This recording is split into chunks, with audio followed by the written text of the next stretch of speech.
Medieval medicine, the cures that could kill you. To the countless medieval patients who unwittingly participated in medical experiments that would make a modern ethics board shriek with horror, may your suffering at least provide us with darkly comedic fodder for centuries to come. This book is dedicated to you, the unsung heroes, or rather victims, of a time when a physician's best guess was often indistinguishable from a particularly cruel form of divination. Your unfortunate experiences serve as a grim reminder of how far medicine has come and how far it still has to go. We owe you a debt we can never truly repay, except perhaps with this slightly morbid, yet hopefully informative and entertaining account of your, shall we say, unique medical journeys. It's not often that history provides such rich comedic material, but your contributions to the annals of medical malpractice are, shall we say, unparalleled. We commemorate your accidental contributions to the field of medical history, and maybe even the field of stand-up comedy. Though your treatments might have been less than ideal, your stories are certainly unforgettable. So raise a sanitized glass to the leeches, the questionable potions, and the surprisingly resilient human spirit that endured it all. May your spectral forms find amusement in the telling of your tales, even if the actual events were far less amusing at the time. And to the modern medical professionals, may your patients never experience such bizarre and ineffective treatments. This dedication is simultaneously a tribute and a cautionary tale. Remember the past so that we may avoid repeating its colorful errors. We offer this darkly humorous exploration of medieval medical practices, not to mock, but to learn, to marvel at human resilience, and to perhaps, just perhaps, have a good chuckle along the way. After all, laughter, even at the expense of history's blunders, is the best medicine. Well, almost. Chapter 1.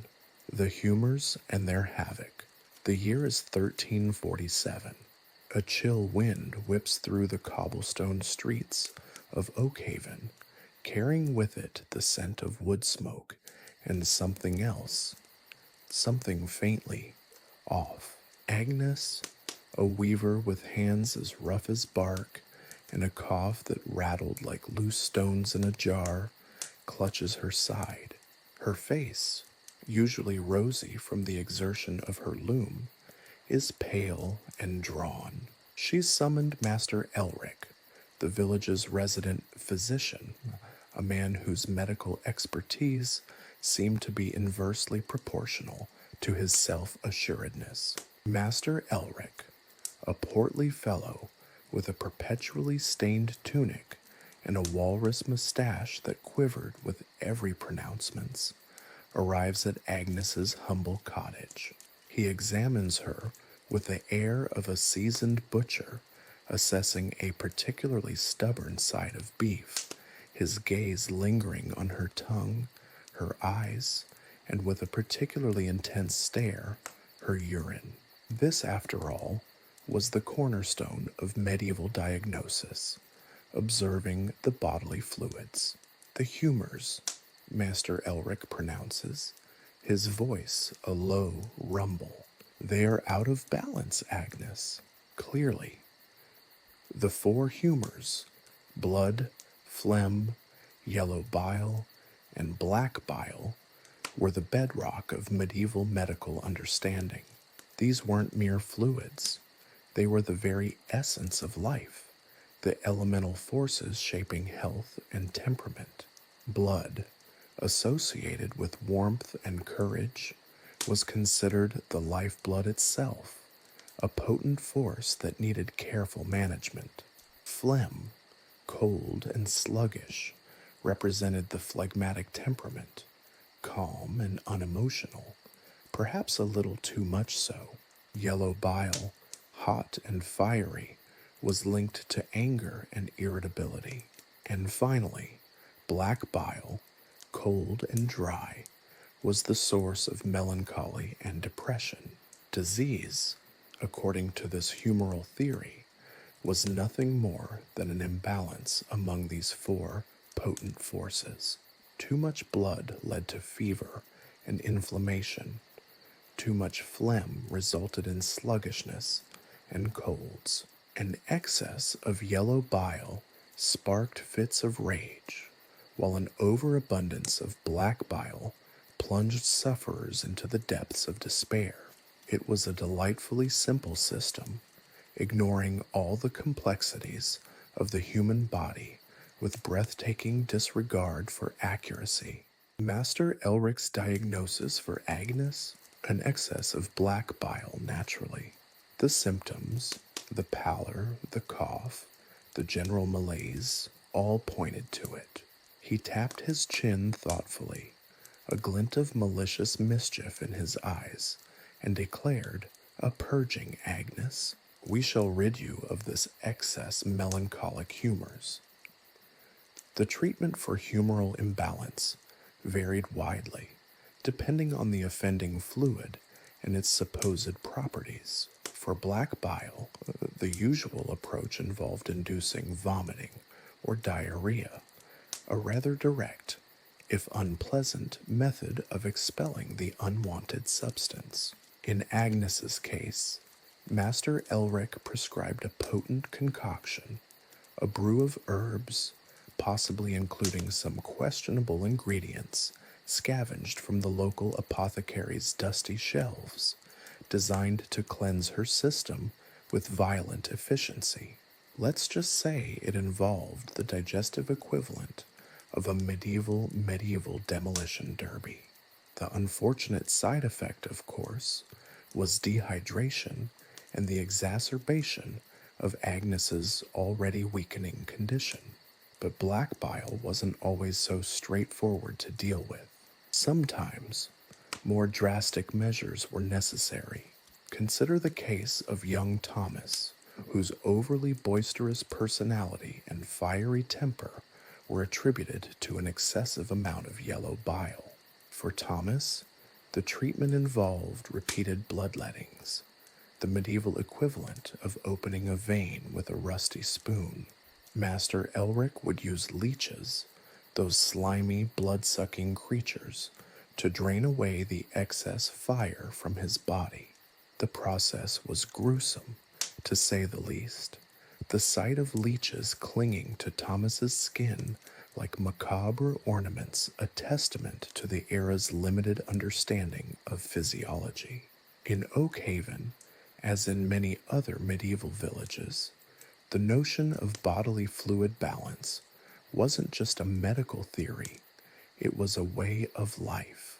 The diet, considered crucial in maintaining humoral equilibrium, was carefully planned to prevent imbalances. Certain foods were believed to have specific effects on the humors. Fruits and vegetables were seen as cooling and moistening, good for counteracting excess yellow bile, while meats were considered heating and drying, possibly causing an excess of black bile in sensitive individuals. This emphasis on balance, however, often led to dietary deficiencies, as individuals avoided certain food groups in a misguided attempt to remain healthy. The daily lives of the villagers revolved around this precarious dance of humoral balance. A change in mood, a slight fever, a persistent cough, all were interpreted through the lens of the four humors. The resulting treatments, often as bizarre and misguided as the theory itself, frequently made matters worse. Yet, in the absence of any real understanding of disease, the humoral theory provided a semblance of order and explanation in a world riddled with illness and mortality. It was a comforting delusion, a comforting justification for practices that frequently proved fatal. The apothecary, a wizened old woman named Ilara, played a crucial role in maintaining this fragile equilibrium. Her shop, a dimly lit space filled with the pungent aroma of herbs, spices, and something vaguely resembling decay, was a repository of medieval medical knowledge, or more accurately, a museum of medieval misconceptions. Ilara's remedies were a peculiar blend of the practical and the preposterous, alongside genuinely beneficial herbs like chamomile and rosemary. She dispensed potions containing crushed gemstones, powdered unicorn horn, if one were fortunate enough to acquire it, and the occasional dried lizard, all meant to magically rebalance the humors. The effectiveness of these remedies was, needless to say, questionable at best. One afternoon, a distraught farmer named Giles burst into Ilara's shop, his face contorted in a mixture of fear and desperation. His daughter, young Clara, was suffering from a persistent cough and fever. He'd heard tales of Ilara's prowess, her ability to concoct remedies to cure any ailment. Master Elric says it's an imbalance of the humors, Giles explained, his voice trembling, but he can't seem to correct it. Ilara, with a knowing nod, beckoned him closer and whispered about a potent mixture, a brew of pulverized mandrake root, supposedly a powerful remedy, potentially inducing hallucinations as a side effect. Henbane, and a dash of something that might have been powdered batwing, the combination designed to restore the balance. Giles, desperate, purchased the potion, oblivious to its dubious nature. Even seemingly straightforward ailments were treated with a humoral approach. A simple cut or scrape wasn't merely a wound, it was a disruption of the humoral balance, potentially leading to infection if not addressed properly. Wound treatment involved a variety of techniques, ranging from the reasonably sensible application of honey, which did have some antiseptic properties, to the decidedly questionable application of crushed spider webs and other such remedies. The process was often painful and frequently resulted in prolonged healing and increased risk of infection. The humoral theory's influence extended beyond the realm of physical illness. Mental health, too, was understood through the lens of humoral imbalances. Depression was attributed to an excess of black bile, while manic episodes were explained as an overabundance of yellow bile. The treatments reflected this understanding. For melancholic individuals, the aim was to purge the black bile through various methods, while those exhibiting signs of mania might be subjected to bloodletting or other similarly drastic measures. The medieval understanding of the humors, then, was a complex tapestry woven from a limited understanding of biology, a reliance on ancient texts, and a generous helping of superstition. It created a system where illness was understood through a framework of fluid imbalances, and where treatments, frequently brutal and ineffective, were tailored to correct these imagined disruptions. The humoral theory provided a comforting, yet ultimately deadly, illusion of control in a world where disease and death were all too common. It's a system that to the modern reader is often funny simply because of its absurdity, a poignant reminder of the long and often comical journey of medicine's evolution. The humoral theory, as comforting as it may have seemed, often led to treatments that were as brutal as they were ineffective. Nowhere was this more evident than in the widespread practice of bloodletting, a procedure that held a prominent place in the medieval medical arsenal. The belief that illness stemmed from an imbalance of humors, blood, phlegm, yellow bile, and black bile naturally led to the idea that removing excess blood could restore equilibrium.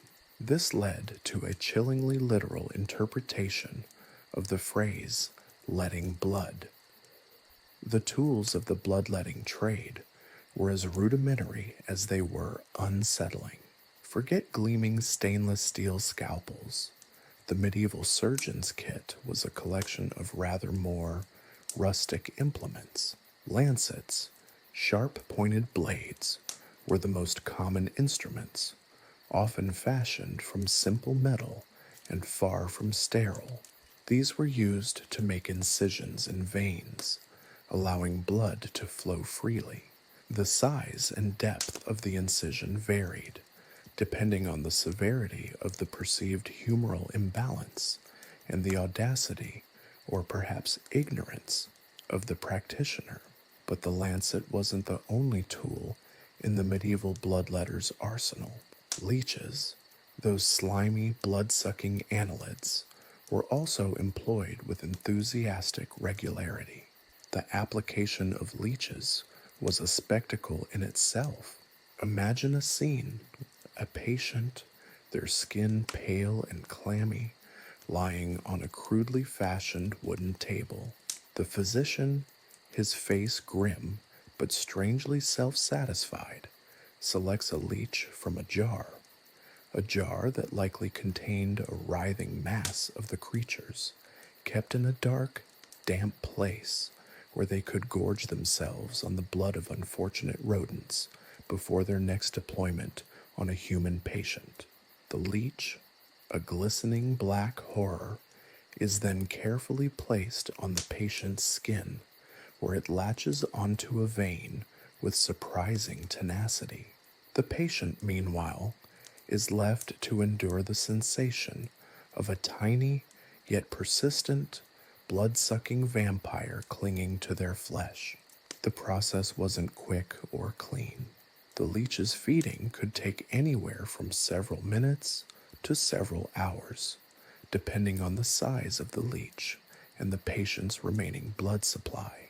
The sight of multiple leeches, their bodies engorged with blood, clinging to a patient's skin, must have been a truly gruesome sight. And the aftermath? That was something else entirely. Once sated, the leeches would detach themselves, leaving behind a trail of blood, and depending on the state of the leeches and the cleanliness of the surroundings, potentially a good deal of infection as well. While the application of leeches seemed barbaric by modern standards, it wasn't without its advocates. Some believed that the leeches had a peculiar medicinal value, beyond mere blood removal. There was an almost mystical belief that leeches somehow drew out the bad blood, leaving behind only the good blood.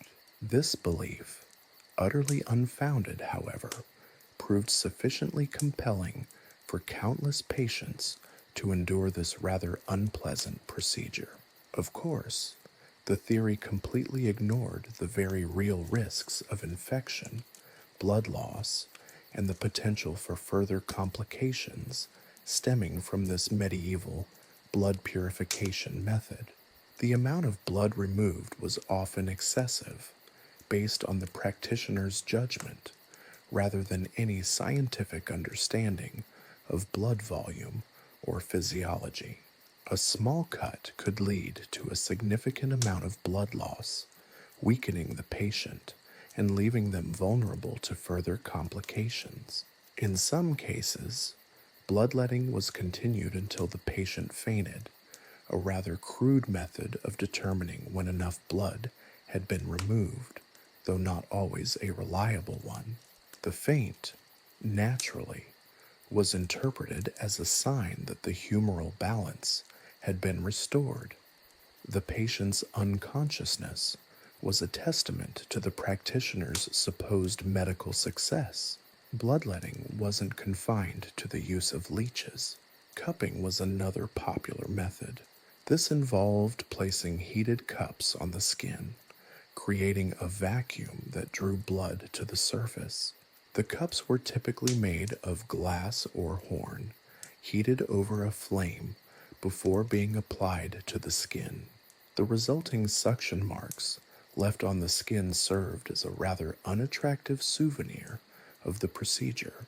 Consider the case of Brother Thomas of Canterbury, a monk who suffered from what modern doctors might diagnose as a severe migraine. Master Gilbert, the monastery's resident physician, attributed Thomas's headaches to an excess of blood in the head. His solution? Repeated bloodletting naturally. Gilbert proceeded to remove significant quantities of Thomas's blood, weakening him considerably. While the headaches might have subsided temporarily, simply due to the blood loss and the ensuing faint, Thomas was left in a state of profound weakness and susceptibility to infection. It was an outcome far too common in the practice of medieval bloodletting. The lack of understanding about coagulation and blood clotting increased the dangers of bloodletting. Infections were a common occurrence, sometimes leading to sepsis and death. The instruments themselves were rarely sterile, spreading infections between patients. The simple act of applying a leech to draw blood could introduce bacteria directly into the bloodstream, resulting in serious, often fatal, consequences. The practice of bloodletting persisted for centuries, its tenacious hold on the medical community a testament to the power of tradition and the lack of any viable alternatives. Yet, for all its prevalence and enduring acceptance among practitioners, bloodletting was ultimately a procedure that frequently caused more harm than good. It was a brutal, often deadly practice, born from a fundamentally flawed understanding of the human body. The vivid descriptions of medieval bloodletting, with its gruesome details and often fatal consequences, serve as a stark reminder of the sometimes comical, always tragic history of medicine's evolution. The story of bloodletting is not just a tale of misguided medical practices. It is a darkly humorous testament to human ingenuity's ability to create elaborate solutions to problems that quite often did not exist in the first place. Even the supposedly beneficial practices of the time, like the use of honey for wound healing, could turn deadly when combined with bloodletting. Honey's antiseptic qualities were undeniable, but the excessive blood loss caused by bloodletting could weaken the body's natural defenses, making it more susceptible to the very infections honey was meant to combat. It's a stark example of the unfortunate interplay between medical practices, where even a seemingly beneficial treatment could, in the wrong context, lead to devastating consequences. The delicate balance of the humors, it seemed, extended even to the very techniques used to restore it.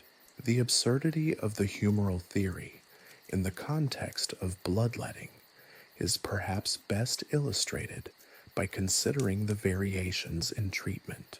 A fever, perhaps caused by an infection, might be treated with bloodletting to reduce the supposed excess of blood that was supposedly fueling the fever. Paradoxically, the same bloodletting that was meant to cure the fever could weaken the patient, making them more vulnerable to the underlying infection. This led to a vicious cycle of illness, treatment, and further deterioration, a testament to the limitations of medieval medical knowledge and the dangers of a theoretical framework that ignored the realities of the human body. The stories of medieval bloodletting are not simply morbid tales. They are valuable lessons in the history of medicine.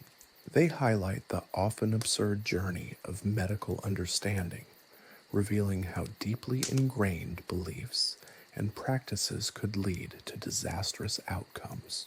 The practice serves as a dark, comedic counterpoint to the modern era's more nuanced understanding of the body and its intricacies.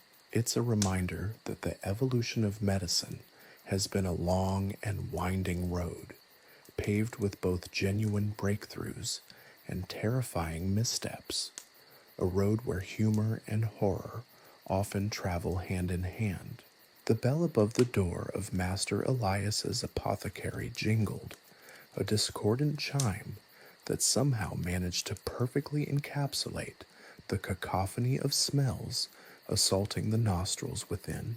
The air hung thick and heavy, a miasma of herbs, spices, and things best left unnamed. Dried lizards hung from the rafters alongside bundles of strangely colored fungi, their dusty surfaces whispering tales of forgotten folk remedies. Rows of earthenware jars, their contents ranging from the vaguely familiar dried chamomile to the utterly perplexing pulverized beetle wings, lined the shelves, their labels scrawled in a spidery hand that defied easy decipherment.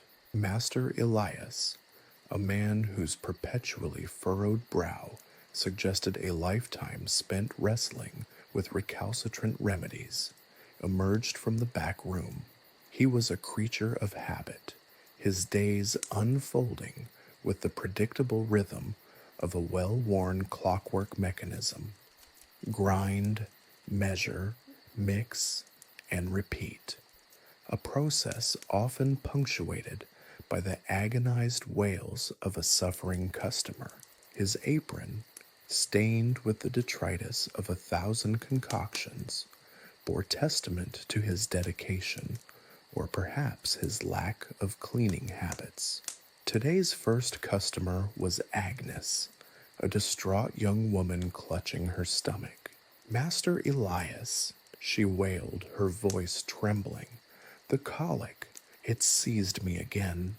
Agnes, a regular visitor to Elias's establishment, was plagued by a chronic ailment that defied all known cures. Elias, ever the pragmatist, merely nodded, his expression unreadable. He didn't need to ask. He knew the symptoms intimately, the same symptoms he had treated, or at least attempted to treat, countless times. With practiced ease, he selected a small, ungainly jar from the shelves. Its label, barely legible, hinted at its contents. Pulvis de lumbricus terrestris cum ovo acini. In simpler terms, earthworm powder mixed with donkey dung.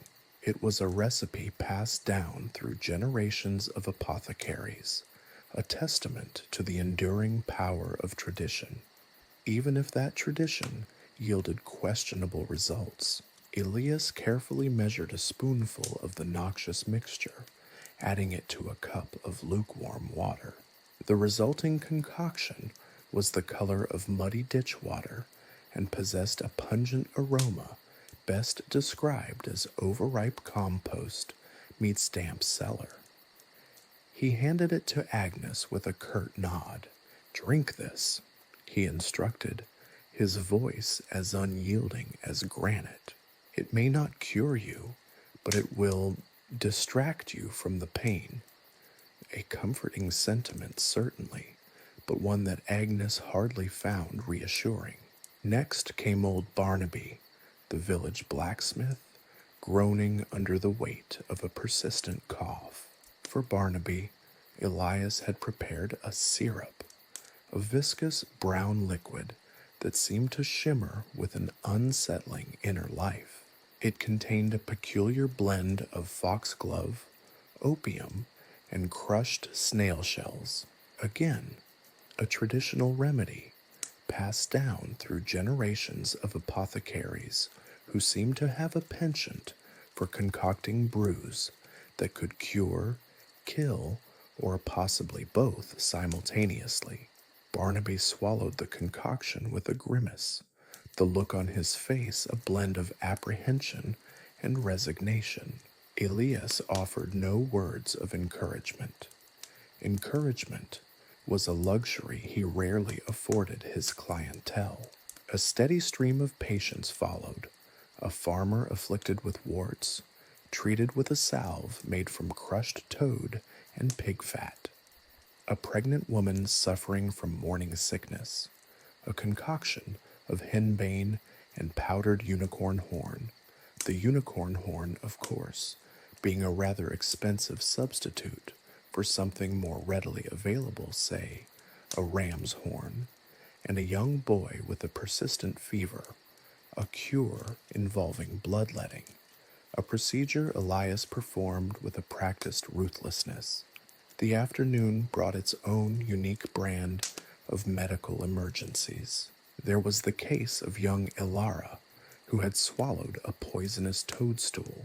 Elias, after a brief consultation with his grimoire, produced an antidote made from boiled mandrake root and powdered diamond, though the diamond was, admittedly, a rather small and rather suspiciously chipped one. The effect of the antidote was questionable at best, leaving Alara more confused than cured, which was par for the course for the medieval apothecary's world. The day ended as it had begun, with a cacophony of smells, a mixture of hope and despair, and the lingering scent of earthworm powder and donkey dung. Master Elias cleaned his workbench, the grime under his nails a stark reminder of the day's events. He didn't have any illusions about the efficacy of his remedies, but he was a man of faith, in tradition if nothing else, and a purveyor of hope, however thinly sliced and often utterly unfounded it may be. He knew that for many in the village, his shop was not just a dispensary, but a sanctuary, a place where desperate prayers were offered up to the gods of herbalism, where the strange alchemy of the apothecary's arsenal held the key to a sliver of sanity in a world brimming with disease, superstition, and the ever-present threat of sudden and inexplicable death. It was a darkly comedic life, yet filled with a macabre, strangely fulfilling routine, a daily grind of hope, fear, and the occasional near miss.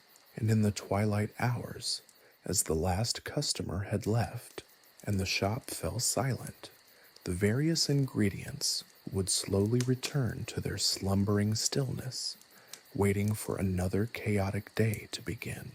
The air in the operating room, or rather the roughly hewn shed that served as one, hung thick with the stench of sweat, blood, and unwashed bodies. Sunlight, fractured by grimy windows, cast long dancing shadows across the scene, illuminating the grim tableau with a macabre spotlight. This wasn't a sterile environment.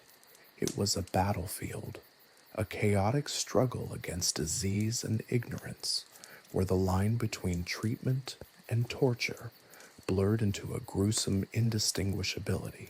The operating table, if it could be called that, was a crude wooden plank, stained a dark, almost black, hue from years of accumulated gore. Strapped to it was a young man, his face contorted in a mask of pain, his body trembling with a mixture of fear and agony. There was no anesthesia, of course, no merciful oblivion to cushion the blows of the surgeon's instruments. Pain was simply a constant, unwelcome companion, the grim soundtrack to the brutal symphony of medieval surgery. Master Theodore, the village barber surgeon, a title that rather neatly encapsulated The duality of his profession stood over his patient, his face illuminated by the flickering candlelight. His tools were simple, brutal, and utterly terrifying. A rusty scalpel, a collection of crude bone saws with teeth that looked like they belonged in a shark's mouth, and a variety of bone chisels and clamps, none of which had ever seen the inside of a sterilizing solution. In fact, the concept of sterilization was as foreign to him as the concept of antibiotics. Theodore's hands, calloused and scarred, moved with a practiced yet clumsy dexterity. He made no attempt at delicate incisions. His approach was one of blunt, forced trauma, hacking and sawing through flesh and bone with a grim determination that bordered on sadism. The onlookers, a motley crew of curious onlookers and concerned relatives, watched in horrified fascination. Their silence was punctuated only by the occasional groan from the patient and the sickening scrape of metal against bone. The surgery, a simple amputation of a gangrenous leg, was a far cry from the precise and sterile procedures of modern medicine. Theodore's anatomical knowledge was rudimentary at best, gleaned from antiquated texts and a limited understanding of the human body. He relied on his experience and intuition, a combination that often proved disastrous. The lack of proper antiseptic techniques meant that infection was an almost certain consequence, a threat far more dangerous than the initial injury. The stench of putrefying flesh was heavy in the air, mingling with the coppery tang of blood. The tools, stained with a mixture of blood, pus, and dirt, lay scattered around the operating area. Sponges, in the form of crudely fashioned rags, were reused and reused, spreading bacteria and infection with each bloody swipe. In the absence of anesthesia, the screams of the patient were a constant, agonizing reminder of the brutality of the procedure. Assisting Theodore was a young apprentice, barely a man, his face pale with a mixture of fear and fascination. He held a basin, its contents a testament to the procedure, a sickening mixture of blood and tissue which spilled over onto the rough-hewn wooden floor. The young apprentice's job was not just to assist in the operation, but also to serve as a living illustration of the inherent risks of such a profession. Once the procedure was complete, which simply meant that the gangrenous limb was roughly severed from the patient's body, Theodore cauterized the wound with a hot iron. The smell of burning flesh added another layer to the already overwhelming stench of the room. The patient, still conscious, let out a guttural scream. It was a scream of pure, unadulterated agony. The screams were, unfortunately, commonplace. The patient was then given a crude dressing, composed of a mixture of herbs and other substances of dubious medicinal value. The choice of herbs was less based on scientific knowledge and more on a blend of traditional belief and superstition. These dressings were intended to do little more than to staunch the bleeding to a degree, an attempt to manage the horrific hemorrhage that followed the brutal surgery. The patient's chances of survival were slim, the risk of infection almost certain. The odds were stacked heavily against the patient. The onlookers dispersed slowly, each carrying with them the lingering stench and memory of the grim spectacle. The room, left silent in the aftermath of the surgery, was still thick with the smell of blood and decay. It was a grim reminder of the limitations of medieval medicine, a dark testament to the precarious balance between life and death. Later, the apprentice would carefully clean the instruments, or attempt to. His efforts were merely superficial, more a symbolic gesture than a truly effective sanitization. The tools, soon to be used again on another unfortunate soul, would remain a repository for bacteria and infection, a silent harbinger of impending doom. This ritualistic cleaning was a small attempt at maintaining an illusion of order and cleanliness in a chaotic world that had little of either to offer. Theodore, the barber surgeon, would then close up shop, his hands stained crimson, his mind filled with the usual mix of grim satisfaction and underlying apprehension. He was aware of his limitations. Even a moderately successful surgery was a roll of the dice, but he held a position of respect and authority in the village, a peculiar combination of respect and fear. His practice was not simply a surgical procedure, it was a dangerous game, one where the stakes were nothing less than life itself. The tools were simple, the understanding of anatomy limited, and hygiene non existent. It was a world where death lurked just around the corner, and the line between cure and killer was often indistinguishable, often a matter of fate and a touch of morbid luck. Survival, in the medieval operating room, was a matter of brute resilience and a healthy dose of blind hope. The patient certainly had neither.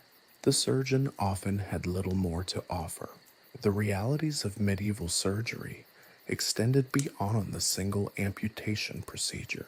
Trepanation, the practice of drilling holes in the skull, was performed for a variety of ailments, from headaches to mental illness. The belief was that releasing evil spirits or pressure from the brain would cure the patient. The success rate was abysmal, and many patients died during or soon after the procedure. The tools were crude, the knowledge limited, and infection was a common and often fatal complication. Trepanation was simply one more example of medieval practices where desperation fueled risky and ineffective procedures. Another gruesome surgical procedure was the treatment for cataracts.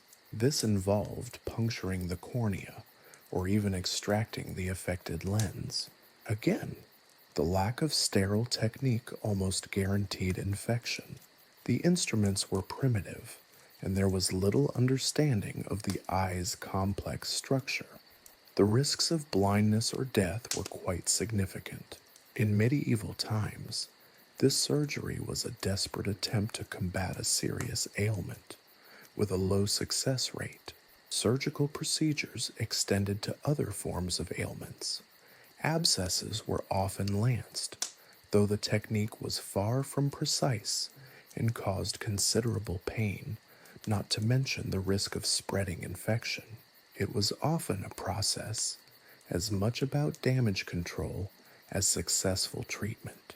Similarly, hernias were addressed through often painful and inefficient methods that often led to significant complications and infection.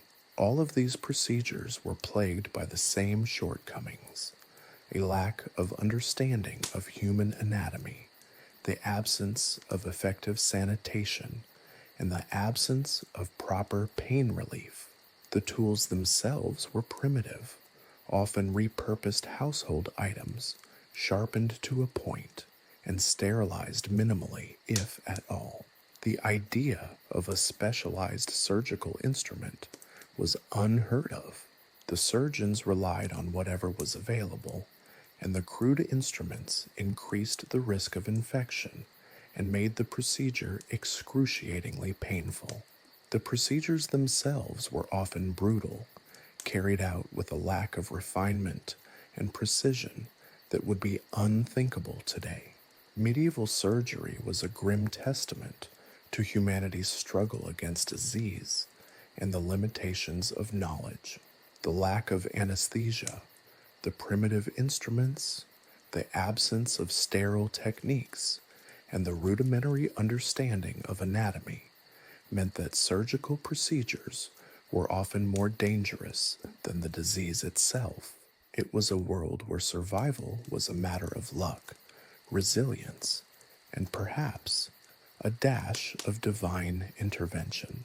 The reality of the medieval operating room was a scene both chaotic and terrifying, a reflection of the brutal and uncertain world that surrounded it. It was a place where death lurked in every corner, a constant, unwelcome companion in this dark history. The stench of antiseptic, or rather the lack thereof, clung to Brother Thomas like a second skin. He knelt before the ailing Sister Agnes, her face pale and drawn, her breath rattling in her chest like autumn leaves skittering across cobblestones. The monastery infirmary, a dimly lit chamber smelling faintly of herbs and mildew, offered little comfort. Agnes's cough, a harsh, rasping sound, echoed through the silence, punctuated only by the rhythmic drip, drip, drip of water from a leaky roof. Brother Thomas, the monastery's healer, wasn't a physician in the conventional sense. He possessed no knowledge of Galenic humors or the precise application of leeches. His arsenal consisted of prayers, blessed herbs, and the unwavering faith of the monastic community. He touched Agnes's forehead, muttering a prayer to Saint Roch, the patron saint of plagues, his lips moving silently, a practiced ritual honed over years of service. His faith healing wasn't a matter of mere superstition. It was an integral part of the monastic life, a system of belief as deeply ingrained as the daily chants and the strict observance of the rule. The monastery, a self-sufficient microcosm, relied on a blend of pragmatic herbal remedies and fervent spiritual intervention. Illness was viewed not merely as a physical affliction, but as a test of faith, a spiritual battleground where the forces of good and evil clashed within the frail human vessel. The efficacy of Brother Thomas's treatments was, of course, debatable. Yet, within the monastery walls, faith held a tangible power. The conviction of both the healer and the healed, the collective belief of the community, created a potent placebo effect. Sister Agnes, surrounded by the silent, unwavering support of her fellow sisters, might find solace and even a degree of healing in the ritual itself. The monastery's scriptorium housed a treasure trove of ancient texts, medical manuscripts, religious tracts, and herbals, a testament to the intertwined nature of medicine and spirituality in the medieval world. Brother Benedict, a scholar renowned for his knowledge of ancient lore, meticulously transcribed remedies gleaned from both secular and sacred texts. His work illustrated the fluidity between practical herbalism and spiritual intervention. He often found himself deciphering recipes that combined the precise measurement of herbs with instructions for specific prayers and incantations. One such recipe called for a poultice of crushed comfrey and sanitized, John's wort, applied to a wound while simultaneously reciting a psalm of healing. The instructions implied a belief that the spiritual act enhanced the healing properties of the herbs, a synergy of the earthly and the divine. Another remedy involved the use of a relic, a fragment of a saint's bone, which was believed to possess miraculous curative powers. These relics, carefully preserved and revered, were held to be potent instruments of divine intervention, capable of repelling disease and bringing about miraculous recoveries. Brother Benedict, while a devout man, approached his task with a cautious blend of faith and skepticism. He understood the limitations of herbal remedies alone, acknowledging that sometimes the power of suggestion played a significant role in healing. He also witnessed firsthand the profound impact of faith on the afflicted. Many patients, clinging to the belief that a miracle could occur, found strength and comfort in the religious rituals and the unwavering faith of the community. The monastery's reliance on faith healing was not merely a matter of religious fervor, it was also a pragmatic necessity. Medical knowledge during the Middle Ages was limited, and sophisticated surgical interventions were rare and often dangerous. Faith healing offered a less invasive, less risky approach to illness and provided a crucial psychological support system. The community's collective belief reinforced the healing process, providing the patients with comfort and hope in the face of uncertainty. The effectiveness of faith healing was difficult to quantify. Some patients undoubtedly experienced genuine recovery, attributing it to the divine intervention. Others found comfort and psychological support, which may have contributed to their healing. It's also crucial to remember that the placebo effect is a very real phenomenon. The belief in a treatment, regardless of whether that treatment has any inherent efficacy, can influence the course of an illness.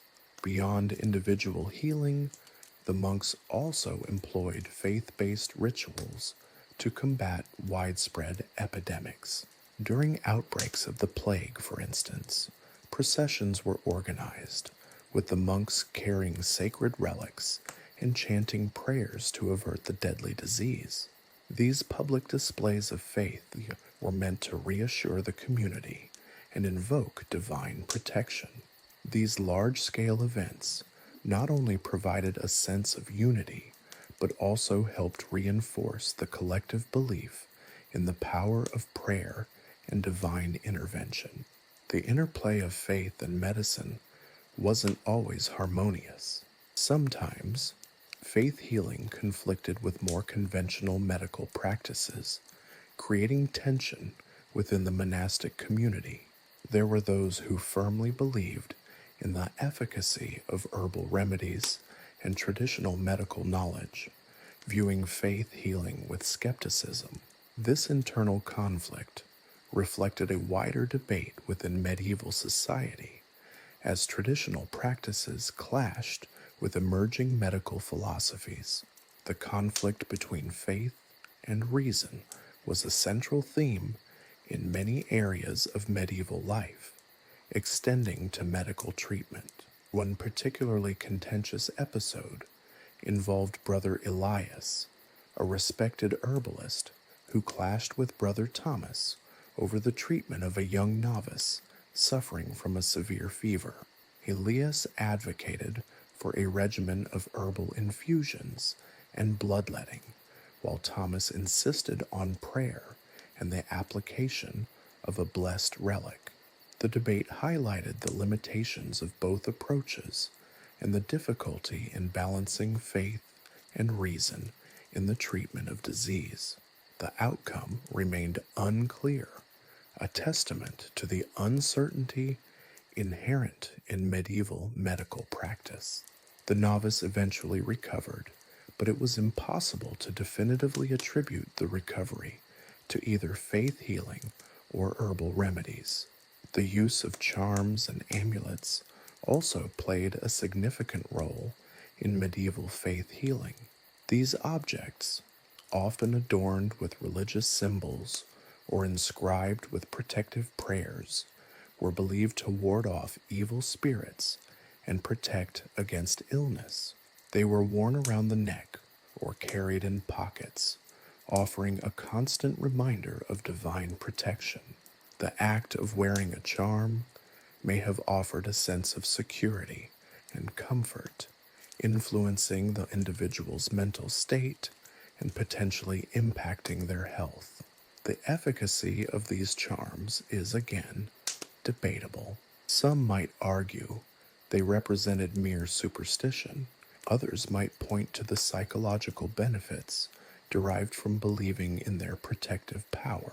The line between superstition and faith is a hazy one, particularly in the context of medieval society, where the boundaries between the natural and the supernatural were more blurred than in our own era.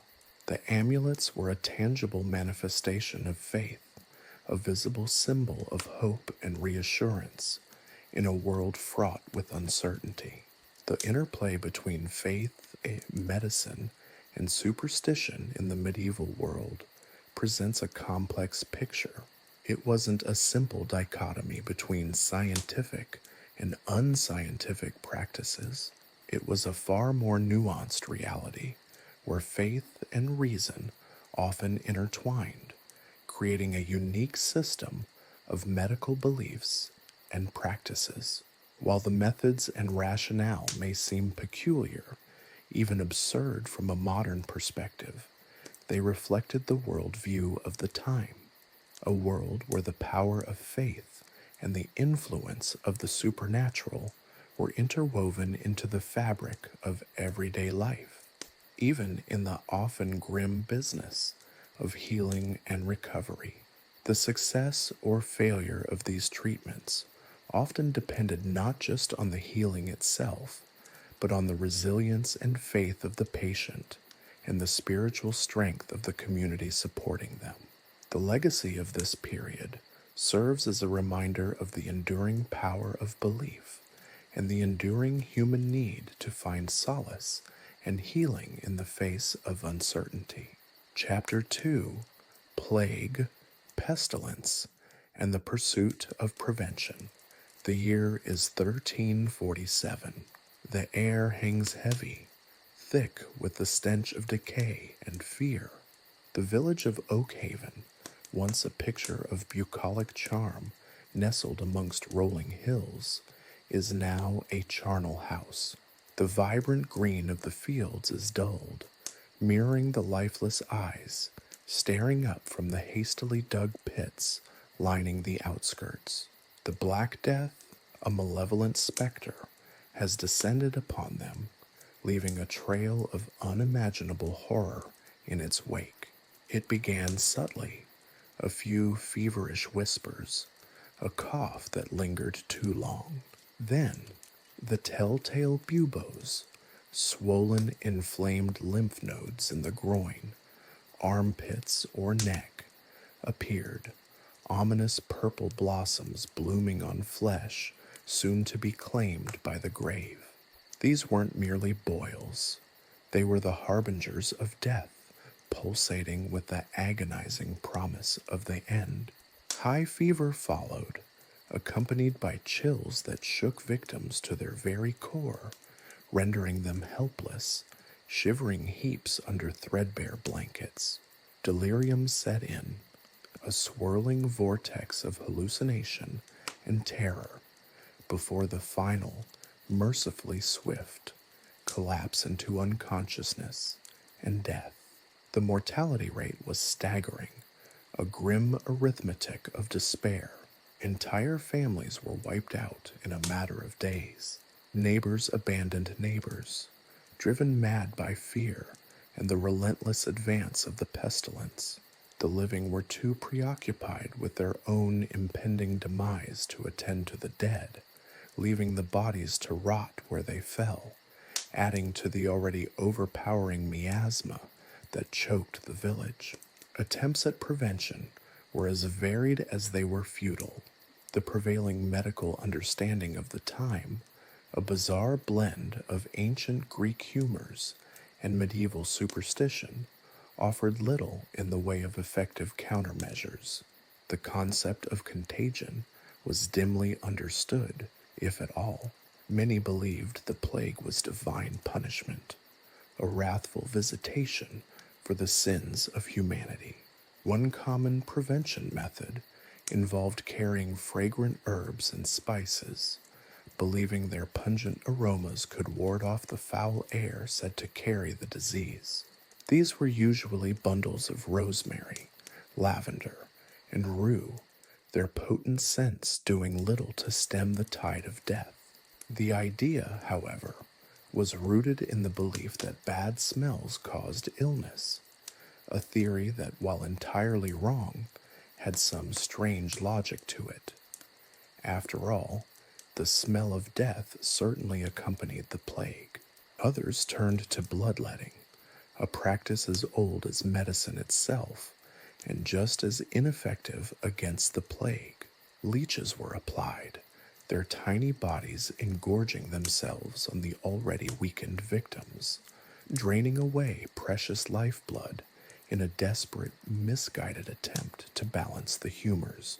The belief was that by removing the bad blood, the body could somehow fight off the disease. In reality, it simply weakened the body further, hastening the inevitable.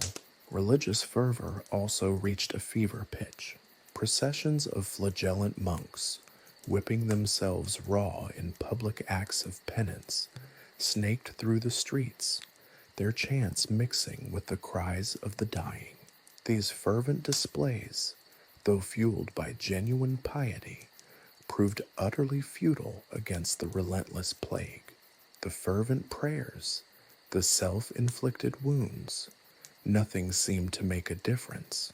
The Black Death was a force of nature, indifferent to the pleas of mortals. Attempts at treatment were equally misguided. Recipes for remedies were passed down through generations, often involving a bewildering concoction of ingredients that included everything from crushed gems to the excrement of animals. One particularly gruesome remedy involved drinking a mixture of urine and human blood, a belief rooted in the idea that it could somehow balance the humors. It's safe to say this cure was more likely to accelerate the progression of the plague rather than retard it. The village priest, Father Michael, a man of faith and little medical knowledge, attempted to administer last rites to the dying, his voice hoarse from days of constant prayer. He moved from bedside to bedside, offering comfort and spiritual solace, while death silently stalked him in the shadows, taking loved ones, neighbors, and friends with sickening regularity. The scenes of death were harrowing. Families huddled together in their homes, some dead, some dying. The air was thick with a cloying stench, a grotesque mixture of sickness, decay, and the pungent odor of the ill-conceived remedies being futilely employed. Children wailed for their parents, their cries lost in the general chaos. The strong survived, burying their loved ones in makeshift graves, only to be overcome themselves days later. Some fled, abandoning their homes and possessions in a desperate attempt to escape the deadly embrace of the plague. But the Black Death was relentless, leaving a swathe of destruction in its wake. Those who escaped the immediate threat often carried the disease with them, spreading the pestilence to new and unsuspecting villages. Even the animals weren't spared. The village dogs, once playful companions, wandered listlessly through the streets, their eyes dull and vacant, their coats matted and filthy. They, too, were victims of this grim plague, dying amongst the bodies of their masters. The very air itself seemed to carry the disease, leaving no creature safe. As the plague raged, societal structures crumbled, law and order broke down. Fear reigned supreme, eroding the bonds that once held the community together. The once vibrant village became a ghost town, its streets silent, save for the mournful cries of the bereaved and the ominous scuttling of rats, the silent carriers of this terrible disease.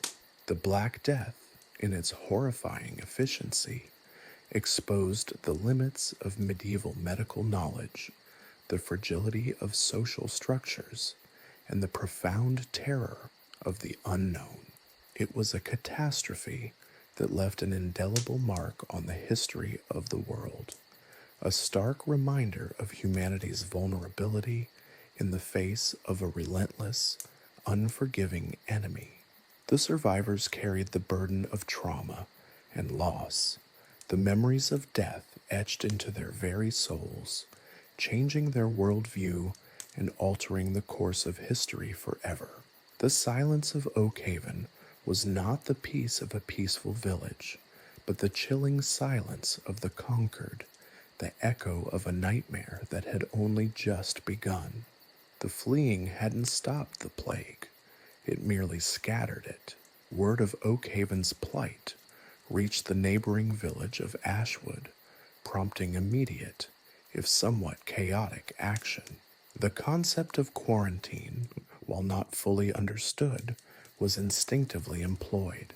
Ashwood's elders, drawing upon a hazy memory of ancient texts and whispered tales from their grandparents, decided to seal off their village, barring all entry and exit.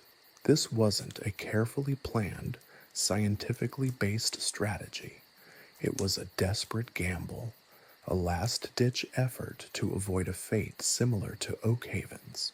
The villagers erected makeshift barricades at the village's entrances, hastily felled trees, carts overturned, and whatever else they could find to impede passage.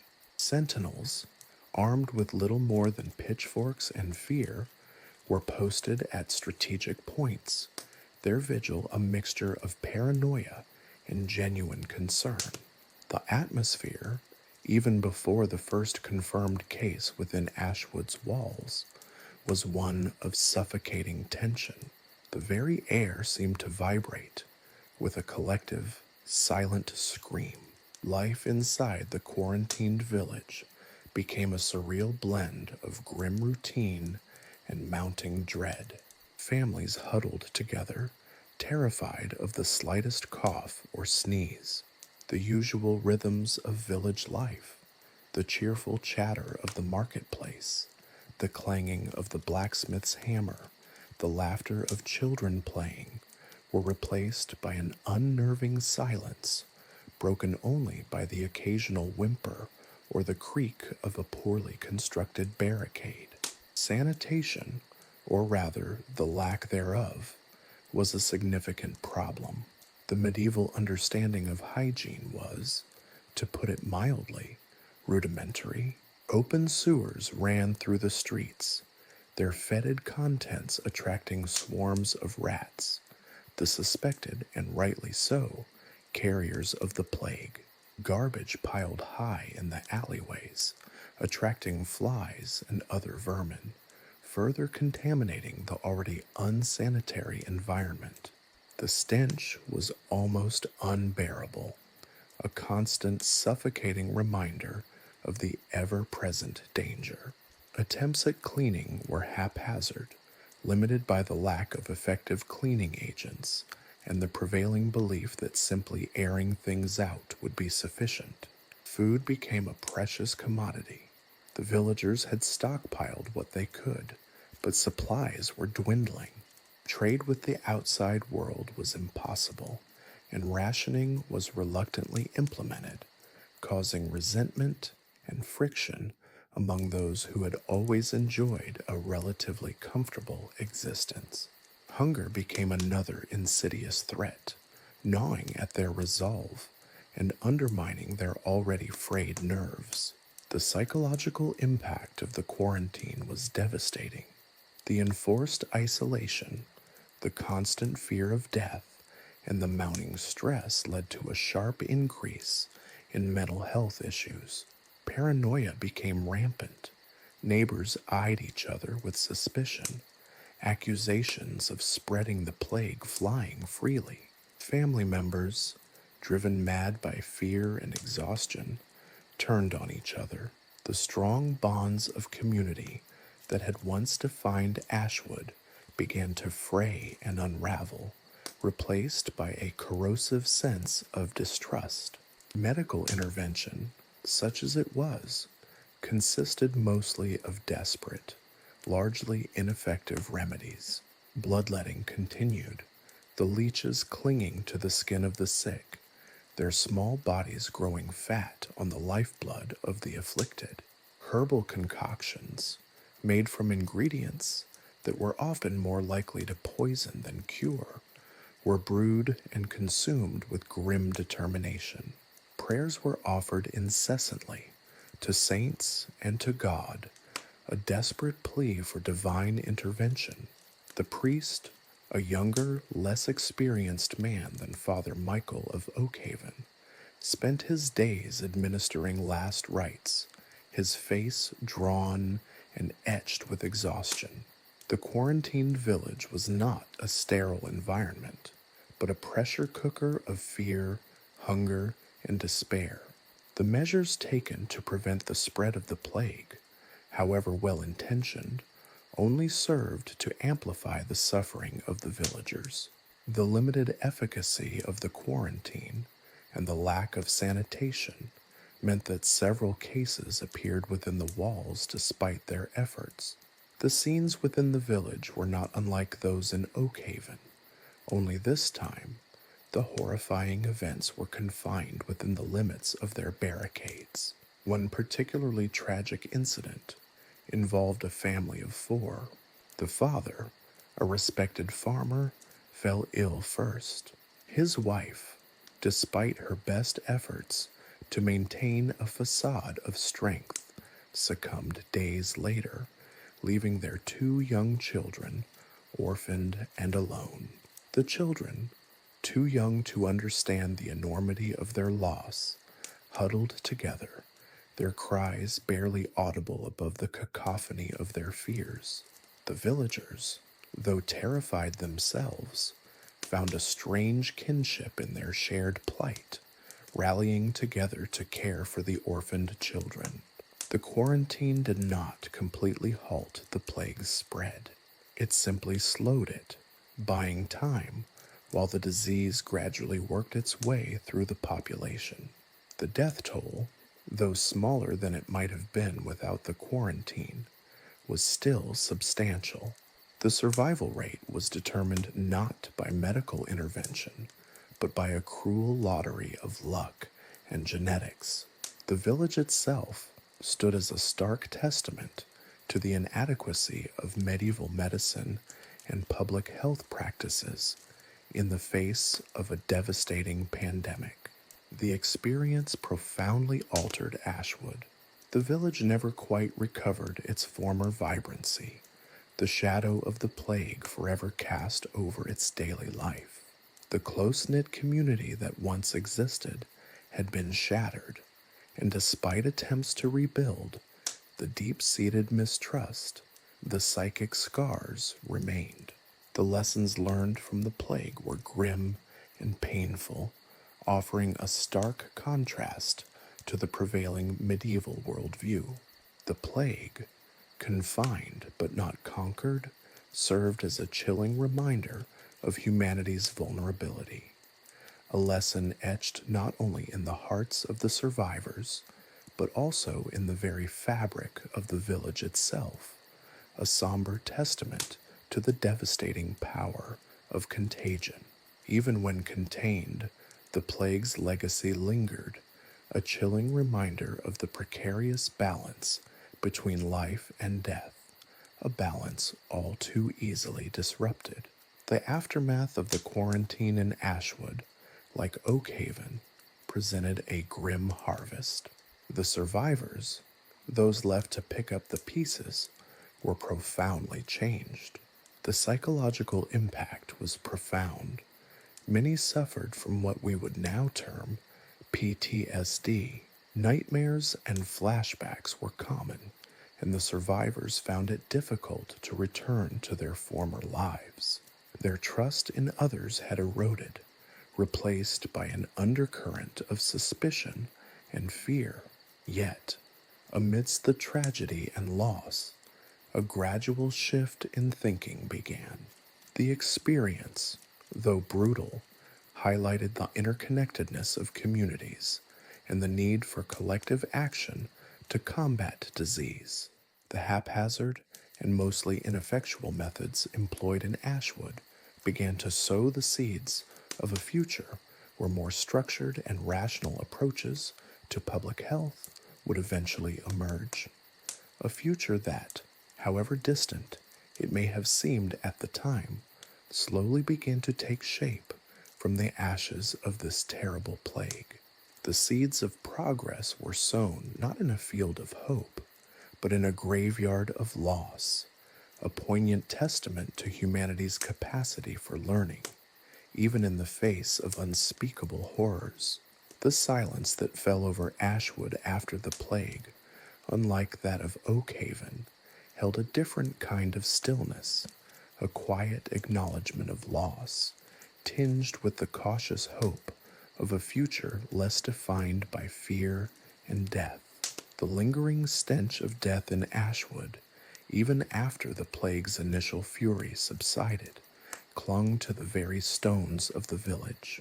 But the physical decay paled in comparison to the insidious rot that had taken root in the hearts and minds of the survivors. While the quarantine had, in a haphazard way, slowed the disease's spread, it had done little to address the underlying causes of its virulence, the pervasive ignorance, and the unshakable grip of superstition. The medieval worldview was a tapestry woven with threads of faith, folklore, and a profound lack of understanding about the natural world. Disease, in the eyes of most, was not a consequence of microorganisms or sanitation issues, but rather the result of divine punishment, demonic influence, or imbalances in the humors. The four bodily fluids believed to govern health: blood, phlegm, yellow bile, and black bile. This fundamental misunderstanding shaped the response to the plague, leading to practices that were, at best, ineffective, and at worst, actively harmful. One such practice was the widespread belief in the power of amulets and charms. These talismans, often crafted from religious artifacts or imbued with supposed magical properties, were thought to offer protection against the plague. Villagers wore intricately carved wooden crosses around their necks, carried pouches filled with herbs and blessed stones, and hung protective symbols over their doors and windows. These amulets, far from providing any medical benefit, served as a psychological crutch, offering a sense of security in a world consumed by fear and uncertainty. The reliance on religious rituals was equally pervasive. Processions, characterized by fervent prayers and public displays of penitence, snaked through the streets of Ashwood, the rhythm of chanting a feeble attempt to drown out the cries of the dying. Flags bearing religious iconography were paraded, and bells tolled incessantly, each peal a desperate plea for divine intervention. The village priest, already exhausted from administering last rites, now found himself burdened with the additional task of leading these processions, his voice hoarse, his spirit weary. The efficacy of these rituals, like the amulets, was purely symbolic, offering little in the way of tangible protection. Beyond religious rituals, a host of superstitious beliefs and practices further complicated the fight against the plague. The belief in miasma, the theory that disease was spread through foul-smelling air, led to various attempts at purification. Bonfires were lit in the streets, not just to incinerate infected corpses, but also to cleanse the air of the supposed noxious fumes that caused illness. These fires, however, did little to mitigate the spread of the disease, while contributing to the already compromised air quality. The fear of witchcraft was another prominent aspect of the medieval worldview. Individuals who fell ill or who were perceived as being somehow different were often accused of being in league with evil spirits, suspected of causing the plague. Old women, known for their herbal remedies and unusual practices, became particularly vulnerable to accusations of witchcraft.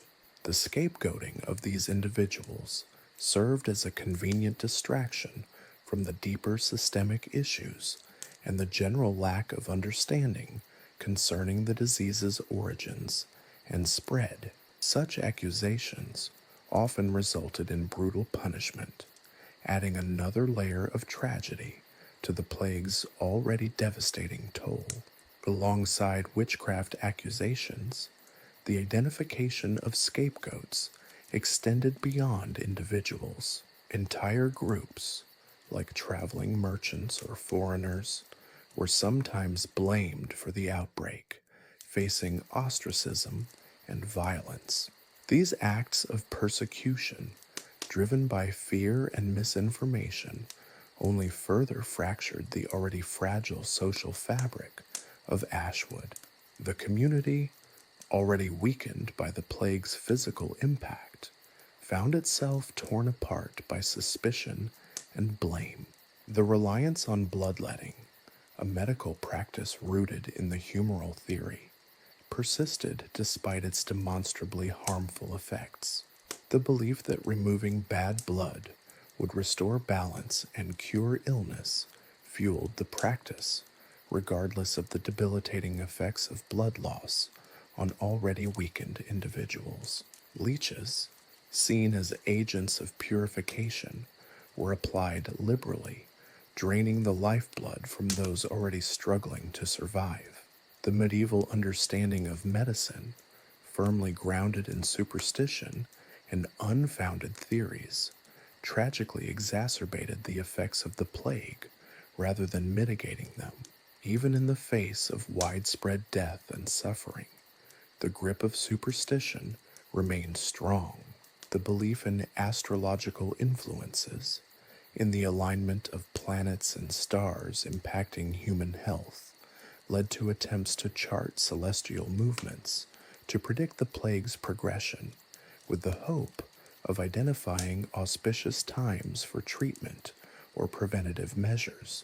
Such attempts, rooted in a pre-scientific understanding of the universe, were futile. The plague progressed regardless of planetary alignments, its course determined by the invisible forces of infection and the limited understanding of medieval medicine. The legacy of this reliance on superstition was devastating. The combination of ineffective treatments, widespread fear, and the scapegoating of vulnerable individuals resulted in a significantly higher mortality rate than was strictly necessary. The plague was not simply a natural disaster. It was a disaster amplified by human error, by the unwavering adherence to unfounded beliefs, and the failure to acknowledge the importance of sanitation and practical preventative measures. The story of Ashwood, a story of death and despair, is also a story of missed opportunities, of the price paid for ignorance and superstition in the face of a deadly enemy.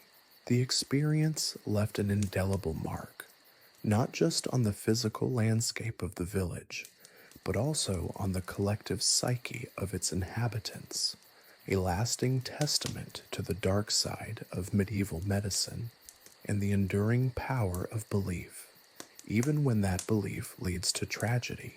The echoes of those superstitious beliefs and their deadly consequences would linger for centuries to come, a grim reminder of the devastating power of misinformation in the face of a pandemic.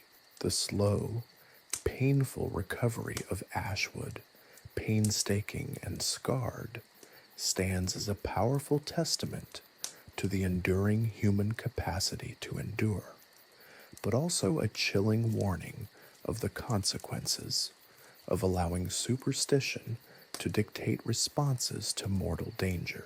The acrid scent of dried herbs hung heavy in the air of Ilara's apothecary, a small, dimly lit shop tucked away in a cobbled alleyway. Ilara herself, a woman whose face bore the etchings of years spent wrestling with nature's secrets and the village's ailments, meticulously ground a mixture of yarrow and wormwood, her movements precise and deliberate. Despite the tremor in her aged hands, she hummed a low, mournful tune, a counterpoint to the rhythmic scraping of her mortar and pestle. This wasn't the glamorous alchemy depicted in illuminated manuscripts. This was the gritty, often disappointing reality of medieval herbalism. Ilara, unlike many of her contemporaries, possessed a healthy dose of skepticism, tempered by years of witnessing the often devastating results of blind faith in herbal remedies. While she wholeheartedly believed in the power of certain plants, she understood that their efficacy was often limited and unpredictable. The humoral theory, the cornerstone of medieval medical understanding, dictated that illness arose from an imbalance of the four humors: blood, phlegm, yellow bile, and black bile. Herbs, according to this theory, could help restore this balance, but the reality was far more nuanced. Take, for instance, the common poppy. Its milky sap, opium, possessed potent analgesic properties, capable of easing pain and inducing sleep, a godsend for those suffering from the agonizing symptoms of the plague. Ilara used it sparingly, acutely aware of its addictive nature and its potential to depress the respiratory system, a particularly perilous side effect for someone already weakened by disease.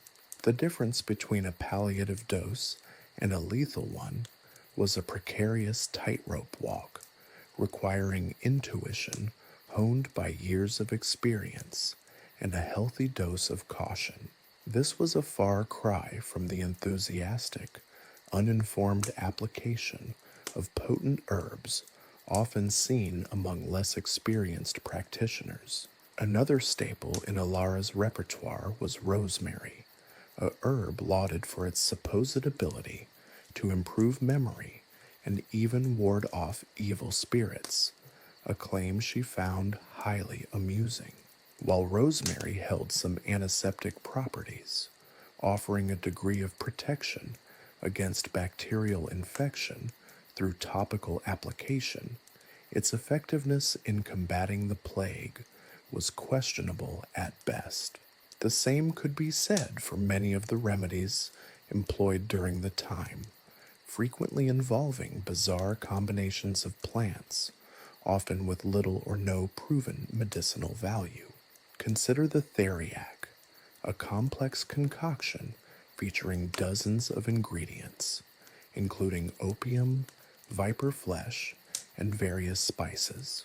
While it was lauded as a panacea, its efficacy was largely a matter of faith and placebo, a testament to the limitations of medieval science.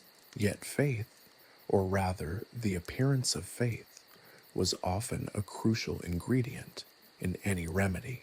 Ilara knew that the placebo effect played a significant role in patient recovery. A carefully prepared potion, presented with conviction and accompanied by soothing words, could offer psychological comfort and boost the body's natural healing capabilities. It wasn't just about the herbs themselves, but the context in which they were administered. She'd seen countless patients improve simply from the belief that they were receiving effective treatment. This, however, did nothing to address the root causes of disease. It merely provided a temporary veil over the underlying ignorance.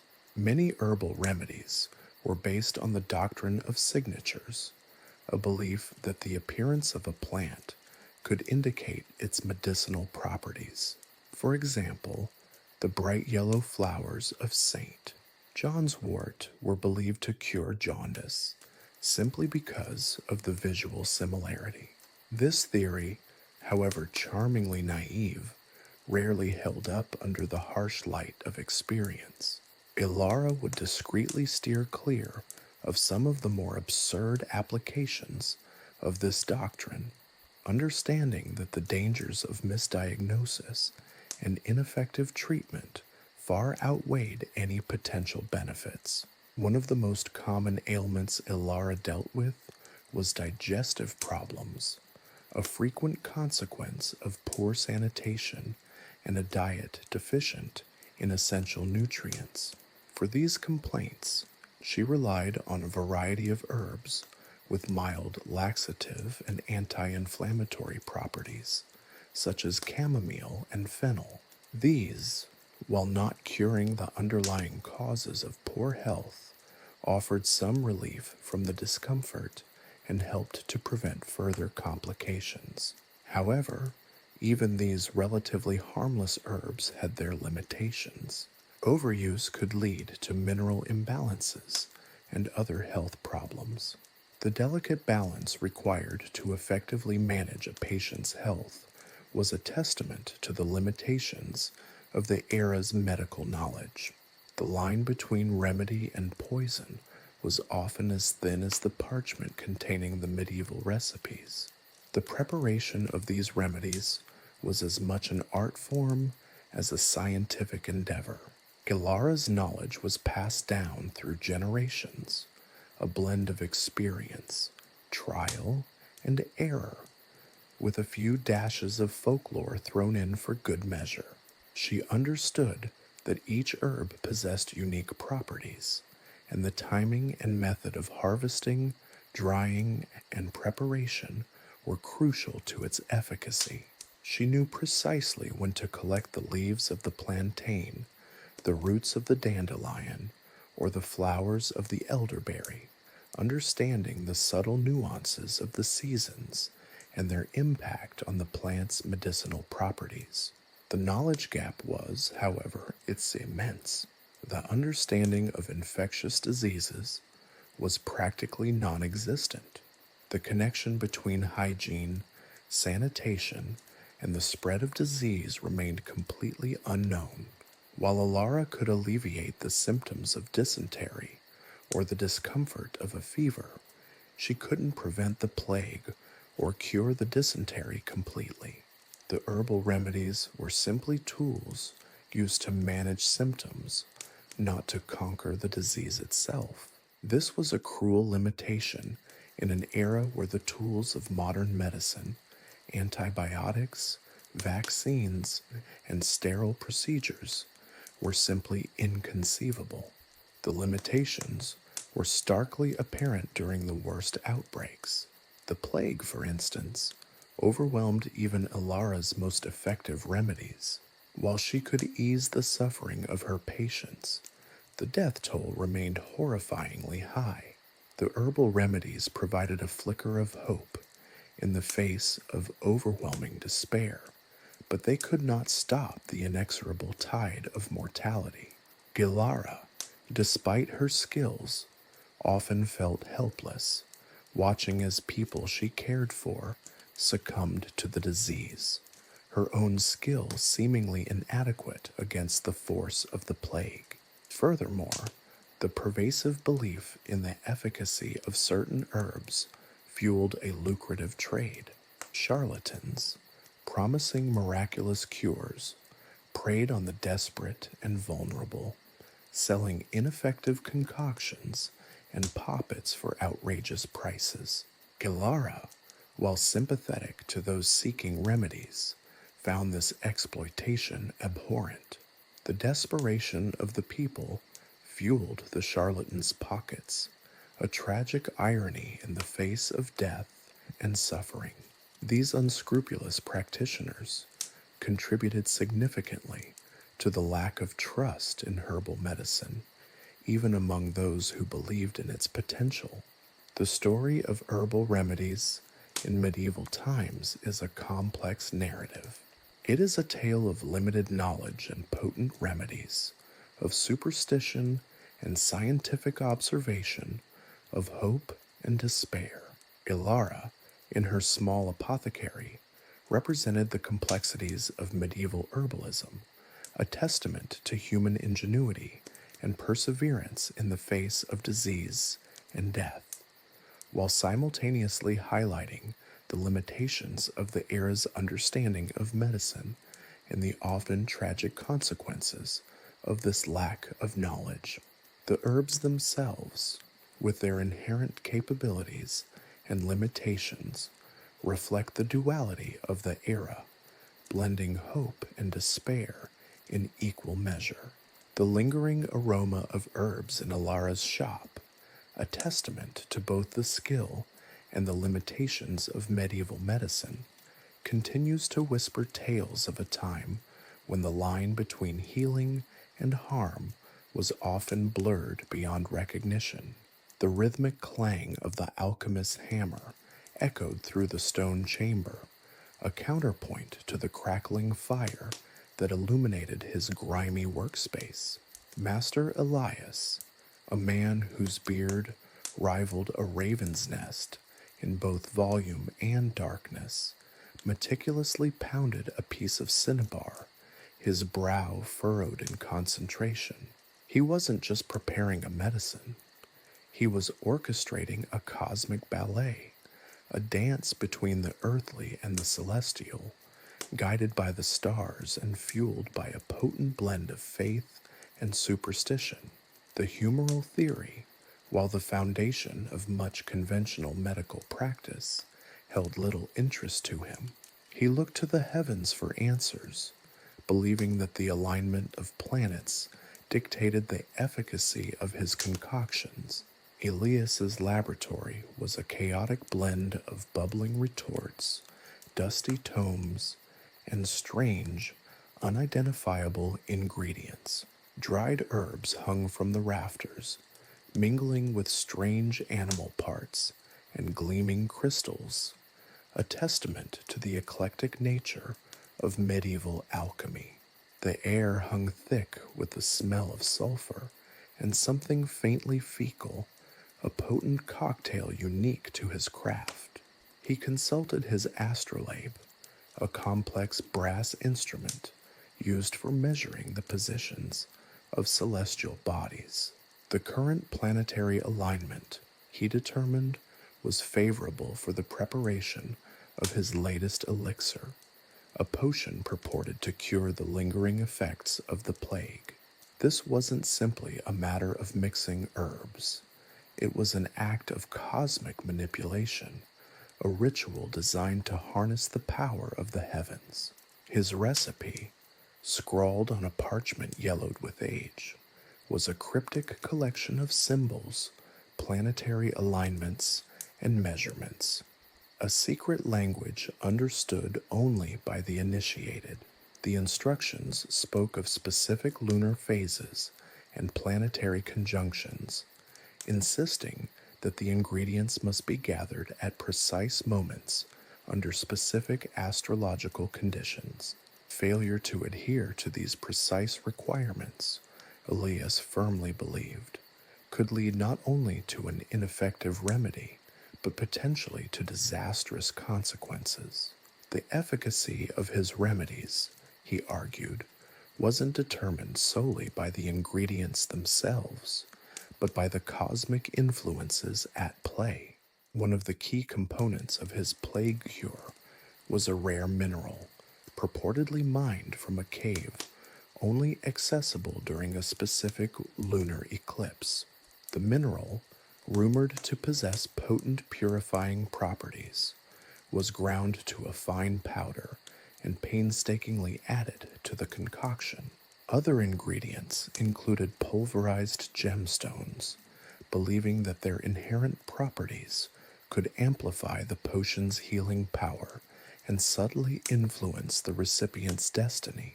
Among these, lapis lazuli, associated with Jupiter, played a vital role in balancing the humors and warding off evil spirits, a necessity in a time when illness was often attributed to supernatural forces.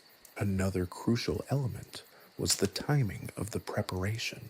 Elias wouldn't dream of attempting his alchemical work during a retrograde Mercury, as such a period was believed to hinder the flow of cosmic energy, resulting in a weak and ineffective potion. He adhered strictly to the astrological calendar, meticulously noting the planetary positions before beginning his work, ensuring that the celestial forces were aligned correctly. He conducted his work under the light of a specific constellation, convinced that its energy would enhance the transformative process and imbue the potion with its special properties. Even the position of the alchemist within the chamber, relative to the planets and the stars, played a significant part in his alchemical rituals.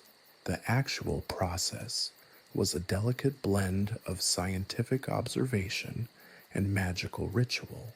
He followed specific instructions regarding temperature, timing, and stirring patterns, believing that the subtle shifts in energy would affect the final product. He muttered incantations throughout the process, believing that the vibrations generated by the words would amplify the energy being channeled into the potion. These weren't mere words. They were a key component in the alchemical transformation, bridging the gap between the physical and spiritual realms. The final potion was a dark, viscous liquid, shimmering with an ethereal luminescence under the firelight. It wasn't merely a chemical compound. It was a concentrated essence of the heavens, imbued with the power of the stars and planets. Elias carefully poured the concoction into a small, intricately carved vial, sealing it with a wax imprint bearing the sigil of Saturn, the planet believed to govern lead and healing. Even the process of bottling was part of the ritual, designed to retain the potent cosmic energy within the sealed vessel. The entire preparation process, from gathering the ingredients to sealing the potion, was a carefully orchestrated performance. But the efficacy of these remedies was at best questionable. The planetary alignments and astrological predictions held no predictive power for curing diseases. The concoctions, while perhaps possessing some subtle medicinal properties due to the ingredients themselves, were largely ineffective against the virulent pathogens that ravaged the medieval world. The alchemical approach to medicine, however fascinating in its theoretical framework, remained firmly rooted in superstition and lacked the scientific rigor necessary for effective treatment. Yet, despite their inherent flaws, these alchemical remedies held immense value to the practitioners and the patients. The potions provided a sense of hope, a belief in something beyond the immediate reality of sickness and death. The consequences of relying on astrology and alchemy for medical treatment were often catastrophic. Patients often received ineffective treatment, delaying their access to remedies that might have actually helped. The financial cost of these elaborate alchemical potions could be considerable, leading to the depletion of families' resources without any tangible benefit. The time and energy invested in astrological divination and alchemical preparation could have been much more effectively used. The lack of scientific understanding had real-world consequences, often exacerbating existing illnesses or leading to further health complications. This tragic irony, the potential for harm inherent in the pursuit of cure, is a haunting aspect of medieval medical history. Elias, for all his arcane knowledge and alchemic prowess, was as much a product of his time as he was its practitioner. He was a man of faith, deeply convinced of the celestial influences on earthly events and the power of his alchemic practice. He sincerely believed that he was assisting his patients, alleviating their suffering, and potentially guiding their destiny through his carefully crafted concoctions. His work reflected the limitations of the knowledge at the time. The gap between hope and reality was profound. He, like many other practitioners, found himself trapped within the limitations of a system where superstition and science were hopelessly intertwined. The story of Elias and countless other alchemists serves as a stark reminder of the dangers of relying on unsubstantiated beliefs in matters of life and death. The chapter presents a poignant contrast between the sincere belief of the practitioners and the often disastrous results. It's a reminder that even the most fervent faith cannot compensate for a lack of scientific understanding, a lesson that remains strikingly relevant even today. The shadows of the alchemist's laboratory, illuminated only by the flickering flames and the distant stars, whisper tales of a time when the pursuit of a cure often led to unforeseen and devastating consequences. The lingering scent of sulfur and the faint echo of the alchemist's hammer remain as a potent reminder of the complex relationship between belief, practice, and outcome in medieval medicine. The story highlights not only the ingenuity of the practitioners, but also the tragically high cost of ignorance in the face of disease and death.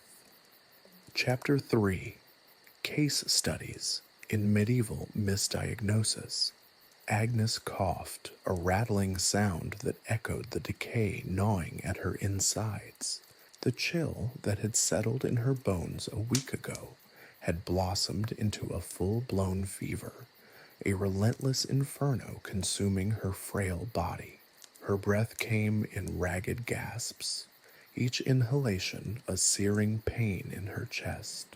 The once bright eyes, usually twinkling with mischief, were now dull and sunken, framed by skin stretched taut over bone. Her husband, Thomas, a weaver by trade, sat beside her bed, his calloused hands clasped tightly in his lap, his face etched with worry. He'd tried everything he knew: herbal teas steeped from his grandmother's recipes, poultices of crushed herbs and clay, whispered prayers to the saints. Nothing seemed to touch the fever's grip. Agnes's fever was a capricious beast, its intensity waxing and waning with baffling inconsistency. One moment, she'd be burning hot, her skin flushed and slick with sweat, the next shivering uncontrollably, as if plunged into an icy well. Delirium stalked her waking hours, conjuring vivid hallucinations, dancing shadows, whispering voices, and monstrous figures lurking in the corners of the room. Her nights were a torment of feverish dreams and restless tossing. Thomas, exhausted and despairing, finally summoned Master Gilbert, the village physician, a man whose medical expertise was as questionable as his hygiene.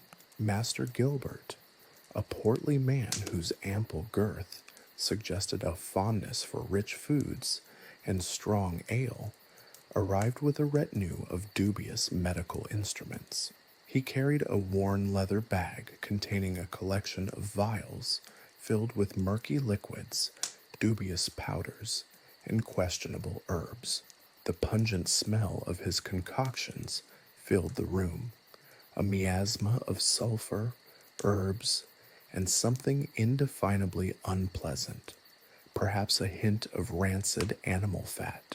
After a cursory examination, involving a brief touch to Agnes's wrist and a dubious glance at her tongue, Master Gilbert declared the diagnosis: an imbalance of humors, he proclaimed with the air of someone unveiling a profound scientific truth.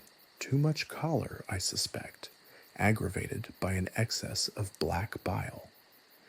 This assessment, delivered with utmost confidence, was entirely based on the prevailing medical theory of the time, a system that attributed illness to an imbalance of the four bodily humors: blood, phlegm, yellow bile, and black bile. The actual cause of Agnes's fever, a bacterial infection, was utterly beyond his comprehension. The treatment Master Gilbert prescribed was as conventional as his diagnosis. He began by bleeding Agnes, believing that removing excess blood would rebalance her humors. Using a rather dull-looking lancet, he made a small incision in her arm, and blood flowed, a dark, sluggish stream that drained Agnes's already weakened body. Thomas watched, his heart sinking with each drop, the sight a horrifying spectacle of medieval medical practices. The bleeding, far from relieving Agnes's symptoms, only worsened her condition, leaving her weaker and more prone to infection. Next, Gilbert prescribed a purgative, a concoction designed to cleanse the body of impurities. The potion, a foul-smelling concoction of herbs and unknown substances, induced violent bouts of diarrhea and vomiting, further dehydrating Agnes and depleting her already failing strength. The relentless purging left her weak and vulnerable, exacerbating her symptoms rather than easing them. To combat the lingering excess of black bile, Gilbert prescribed a regimen of bloodletting over several days, interspersed with additional purgatives. Each treatment further weakened Agnes, leaving her pale, gaunt, and utterly exhausted. The relentless bleeding was hardly a cure for a bacterial infection. In fact, the loss of blood increased her susceptibility to further complications.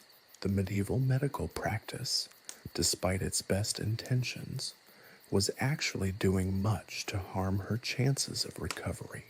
The treatments continued for days, a grim procession of bleeding, purging, and increasingly desperate remedies. Agnes's condition deteriorated steadily.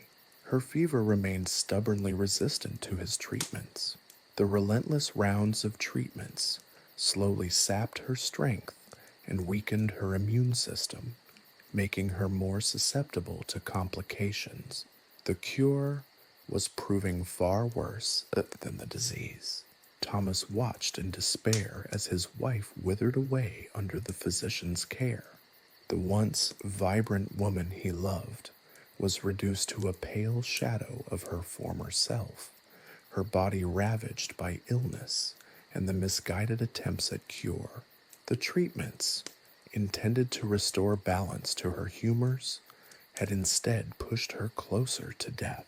He pleaded with Gilbert to stop, to try something else, but the physician, secure in his understanding of the humoral theory, remained stubbornly resistant.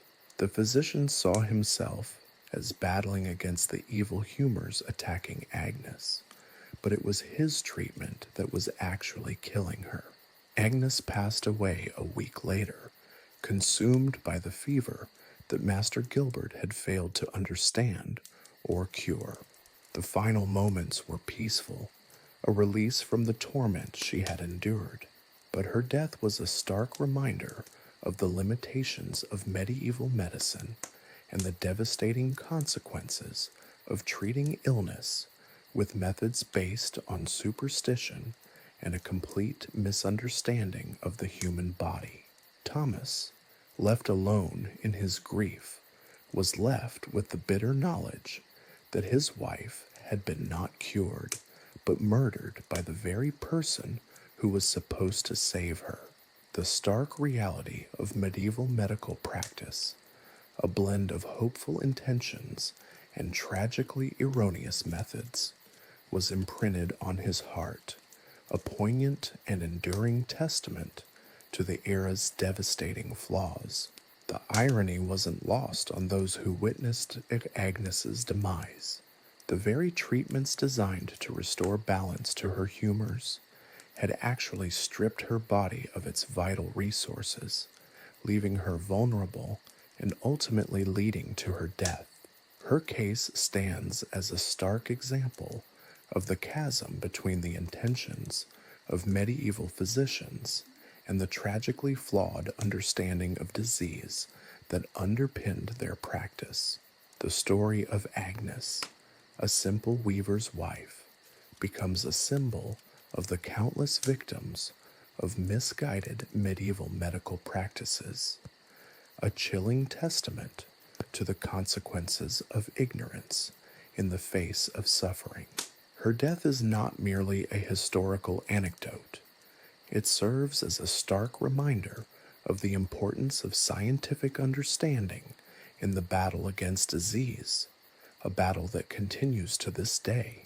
The echoes of her coughs, the memory of her fever, serve as a perpetual cautionary tale. The story of Agnes also highlights the psychological impact of medieval medical practices on both patients and their families. The fear and desperation surrounding illness were compounded by the often brutal and ineffective treatments, leaving those afflicted with little hope of recovery. The constant dread, the pain, and the ultimately futile attempts at cure, these were integral parts of the experience of illness in the Middle Ages. For Thomas, the loss of Agnes was not simply a matter of illness. It was a brutal confrontation with the limits of the knowledge available in his time, and a horrific reminder of the human cost of medical incompetence. He was left with the weight of his loss, the bitter knowledge that his wife had been a victim of the era's prevailing misconceptions about the nature of disease. The story of Agnes's illness and death is far more than just a case study in medieval misdiagnosis. It is a human story, rich in sorrow and tinged with the dark humor of a history marked by tragic irony. It is a story that underscores the vast gulf between the medieval understanding of disease and the sophisticated medical knowledge of the present, a story that continues to resonate even now, reminding us of how far we've come and how much further we must still go. The persistent wound on Brother Thomas's leg was a festering testament to the limitations of medieval medical practice. It had begun subtly enough, a minor scrape sustained during a fall while tending the monastery's herb garden. Initially, it seemed nothing more than a superficial abrasion, a minor inconvenience, easily remedied with a bit of honey and a clean bandage. But days turned into weeks, and the wound stubbornly refused to heal. Instead, it grew, spreading its crimson tendrils across his leg like a malevolent vine. The initial scrape became a deep, gaping ulcer, its edges inflamed and raw, exuding a foul-smelling pus that stained the linen bandages a sickening yellow-brown. Brother Thomas, a man of quiet piety and gentle nature, found his daily routines increasingly disrupted. The simple act of walking became a torturous ordeal, each step sending jolts of searing pain through his leg. The once vibrant color had leached from his face, replaced by a sickly pallor that mirrored the festering wound itself. Sleep offered little respite, the throbbing pain a constant companion that kept him tossing and turning through restless nights. His once nimble hands, so adept at tending the monastery's herbs and illuminating manuscripts, now trembled uncontrollably from the constant agony. Even the solace of prayer was overshadowed by the relentless throbbing in his leg, a throbbing that seemed to pulse in time with the rhythm of his own heartbeat. The monastery's infirmary, a sparsely furnished room with a scent best described as a potent blend of herbs and something indefinably musty, became Brother Thomas's new sanctuary, or perhaps more accurately, his prison. Brother Benedict, the monastery's resident healer, a kindly soul whose medical knowledge was primarily gleaned from ancient texts and folklore, was baffled. He tried everything he knew, a bewildering array of remedies that seemed pulled from the pages of an alchemist's grimoire rather than a modern medical textbook. First came the cauterization. Seated on a stool, Brother Thomas endured the searing heat of a red-hot iron as Brother Benedict attempted to burn away the infected tissue. The scream that escaped Brother Thomas's lips echoed through the monastery's cloisters, a sound that was as much a cry of physical agony as one of frustrated despair.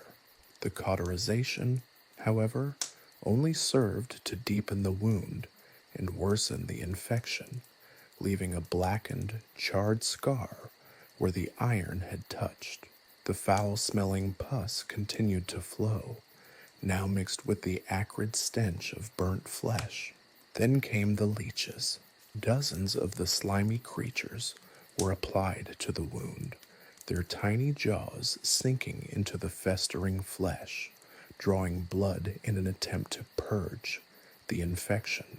Brother Thomas watched, fascinated yet repulsed, as the leeches swelled, their bodies engorged with blood, their movements a macabre dance on his ravaged flesh. The leeches, however, provided only temporary relief. The wound continued its inexorable advance, and the infection seemed to thrive even after the leeches had departed, leaving a trail of their viscous remains. Brother Benedict, undeterred, moved on to a series of poultices, concoctions of herbs, and unknown substances wrapped in linen cloths and applied directly to the wound. The mixtures, ranging from soothingly fragrant to aggressively pungent, did little to stem the tide of infection. One particularly memorable poultice, a concoction of crushed onions, garlic, and something that suspiciously resembled rotting meat, sent Brother Thomas reeling into a fit of coughing and choking that left him breathless and weak. The monastery's other brothers, witnessing Brother Thomas's suffering, responded with a mixture of pity, concern, and a growing sense of helplessness. They offered prayers, chanted litanies, and brought him small gifts, fresh fruit, soothing lotions, and then even hand-copied passages from the Psalms. But the wound remained defiant, a stubborn testament to the limits of the monastery's medical capabilities. The persistent wound, with its gnawing pain and stubborn refusal to heal, became a constant reminder of their own mortality, a gruesome symbol of the frailty of the human body in the face of disease. The monastic community, usually characterized by its serenity and quiet devotion, found itself consumed by a growing sense of anxiety and foreboding as they watched helplessly as Brother Thomas succumbed to the infection. Word of Brother Thomas's plight reached the ears of Master Elias, a physician from a nearby town renowned, or perhaps notorious, for his unorthodox methods. Master Elias, a man of considerable stature and questionable hygiene, arrived at the monastery with a retinue of assistants and an assortment of dubious medical implements that suggested more of an alchemist's workshop than a physician's dispensary.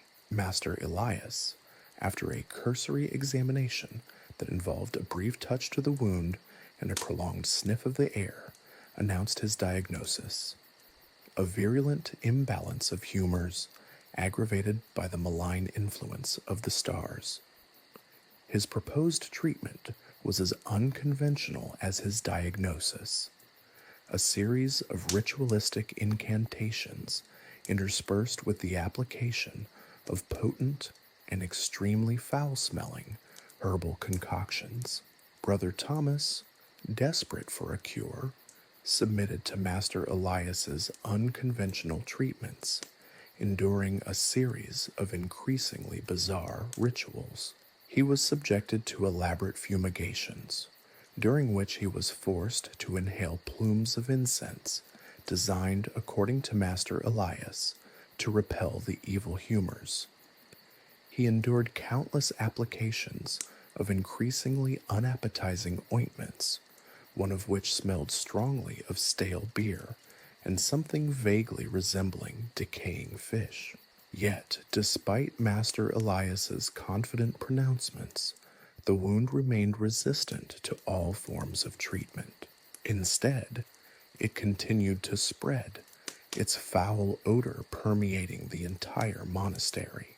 The stench, a blend of pus, decaying flesh, and Master Elias's distinctive herbal concoctions, became a persistent, inescapable reminder of Brother Thomas's suffering and the failure of the medieval medical establishment to alleviate it.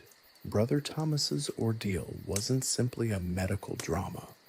It was a social commentary on the fear, superstition, and limited understanding of disease that characterized the medieval world. His struggle, documented in the monastic chronicles, became a cautionary tale, a grim illustration of the stark gap between well-intentioned attempts at healing and the reality of unchecked infection.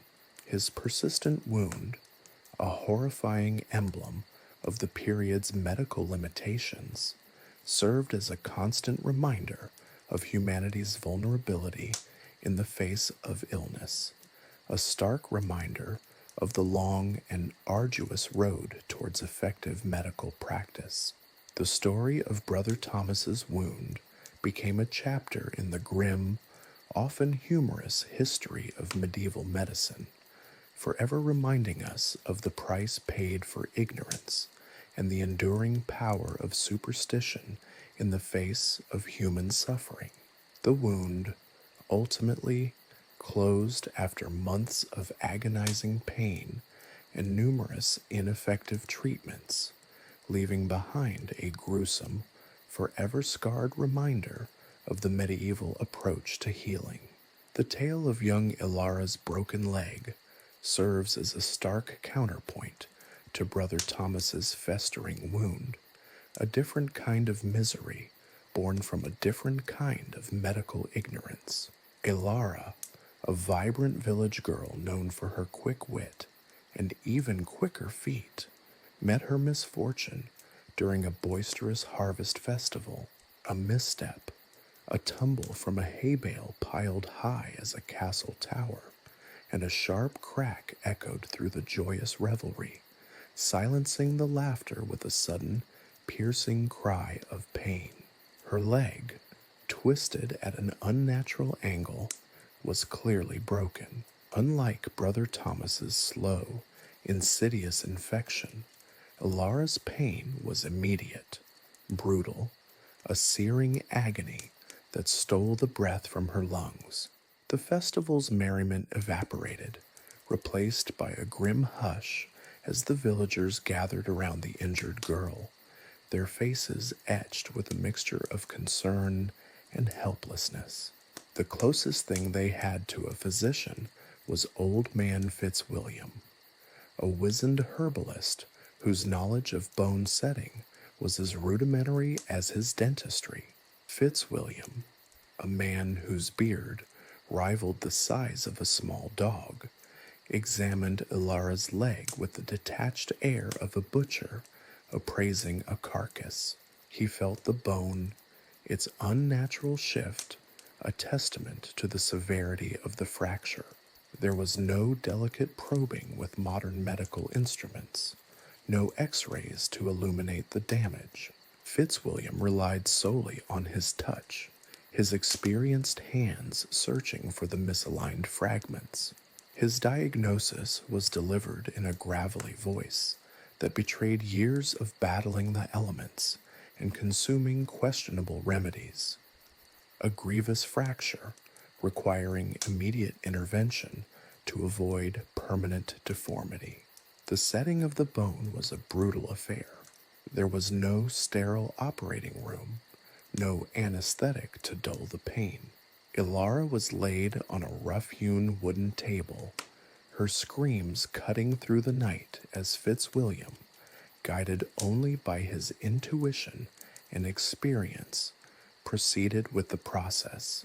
His tools were as simple as they were crude: a length of rope, a few sturdy wooden splints scavenged from a broken cartwheel, and a collection of herbs steeped in a murky liquid intended, according to Fitzwilliam, to alleviate the pain, though whether it had any effect beyond temporarily dulling the senses was questionable. The manipulation of the broken bone was a violent act, a wrenching of bone against bone that elicited another piercing scream from Ilara. Fitzwilliam worked quickly and roughly, ignoring the tears and whimpers of the girl, his grim expression revealing no hint of compassion. His sole focus was on aligning the fragmented tibia, pulling and adjusting with a strength belied by his wizened exterior. The crackling sound, as the bones were coaxed back into position, was nearly as horrifying as Ilara's cries. The process was less a delicate medical procedure and more a brutal wrestling match against the very structure of the human body. Once the bones were mostly aligned, Fitzwilliam began the task of immobilizing the leg. The rough-hewn wooden splints were wrapped tightly around Ilara's leg, secured with the rope, creating a makeshift cast that was as uncomfortable as it was ineffective.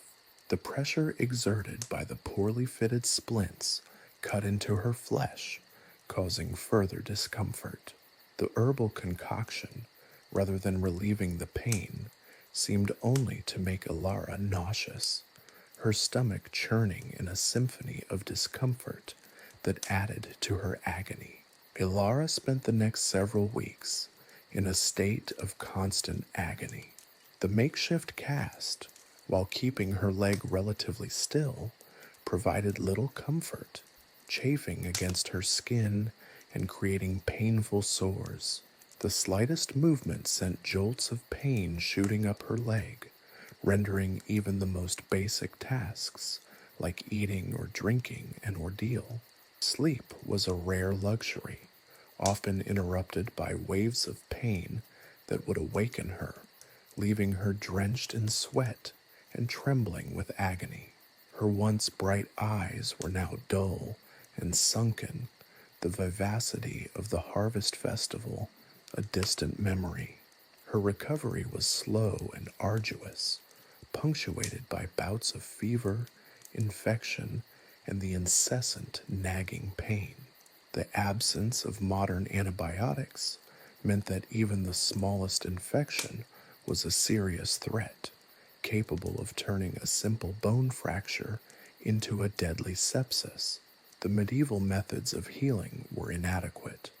The herbs did little to combat the infection, The poorly constructed splint exacerbated the discomfort and caused wounds that festered.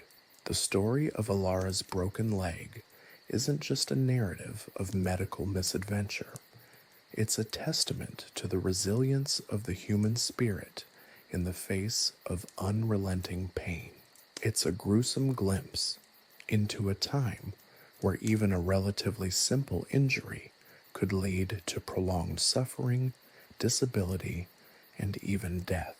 The lack of sophisticated medical tools and understanding left Alara and countless others like her at the mercy of crude methods and the whims of fate. Her cries of pain, echoing through the small village, weren't just expressions of physical agony. They were a lament for the limitations of medieval medicine, a stark reminder of the vast chasm that separated the past from the present in the realm of medical care. It's a story that, even with its dark humor, serves as a stark reminder of how far we've come. Her recovery was a testament to her spirit, her will to survive far exceeding the limitations of the medical practices of the time. The infection eventually subsided, the wounds healed, leaving behind only a permanent limp, a physical reminder of the brutal and ultimately inadequate treatment she endured. Even after the pain subsided, the memory of the jarring crunch of bone, the searing agony of the setting, and the constant gnawing discomfort of the poorly fashioned splint remained, haunting echoes of a medical past that, while offering a darkly comedic perspective on our history, ultimately serves as a somber reminder of the fragility of the human body and the profound advancements that have been made in the field of medicine.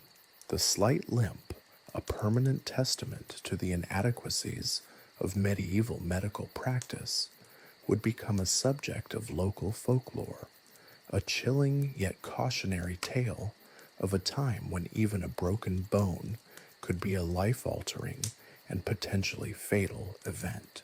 The story of Alara's broken leg, unlike Brother Thomas's wound, did not end in death, but the scars, both physical and emotional, would linger for years to come.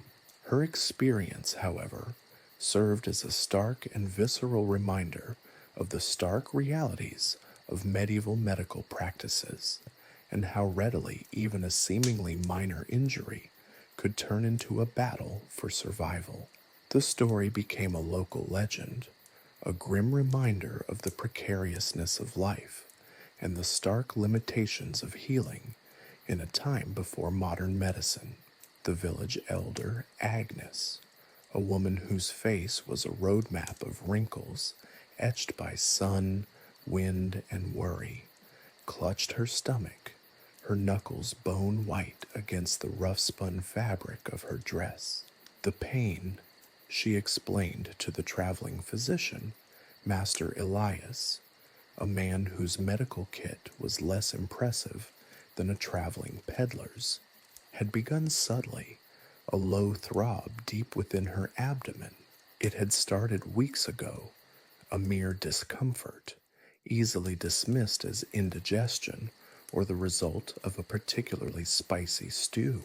But it had grown, intensifying into a relentless, gnawing ache that now doubled her over, stealing her breath and twisting her face into a mask of agony. Master Elias, a man whose confidence far outweighed his actual medical knowledge, approached Agnes with a flourish, his gaze sweeping over her with the air of a seasoned diagnostician, though his actual experience was limited to a few poorly attended lectures and a rather extensive self-education based on questionable texts. He felt her pulse, a quick fluttering rhythm that offered him little in the way of diagnostic clarity, and listened to her labored breathing which revealed more about her current level of discomfort than any underlying pathology. He pressed gently, then more firmly, on her distended abdomen.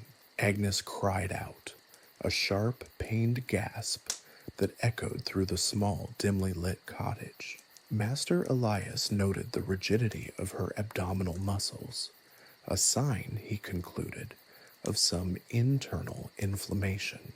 He considered the various possibilities, perhaps a blockage in the bowels, a common ailment exacerbated by the poor diet of the peasantry. Or, he mused with a slightly morbid fascination, something more serious, a perforation, a rupture of the intestinal lining.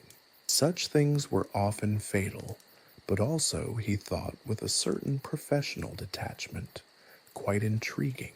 The medieval understanding of the human body was, to put it mildly, limited. The humoral theory, the dominant medical paradigm of the time, held that illness resulted from an imbalance of the four humors: blood, phlegm, yellow bile, and black bile.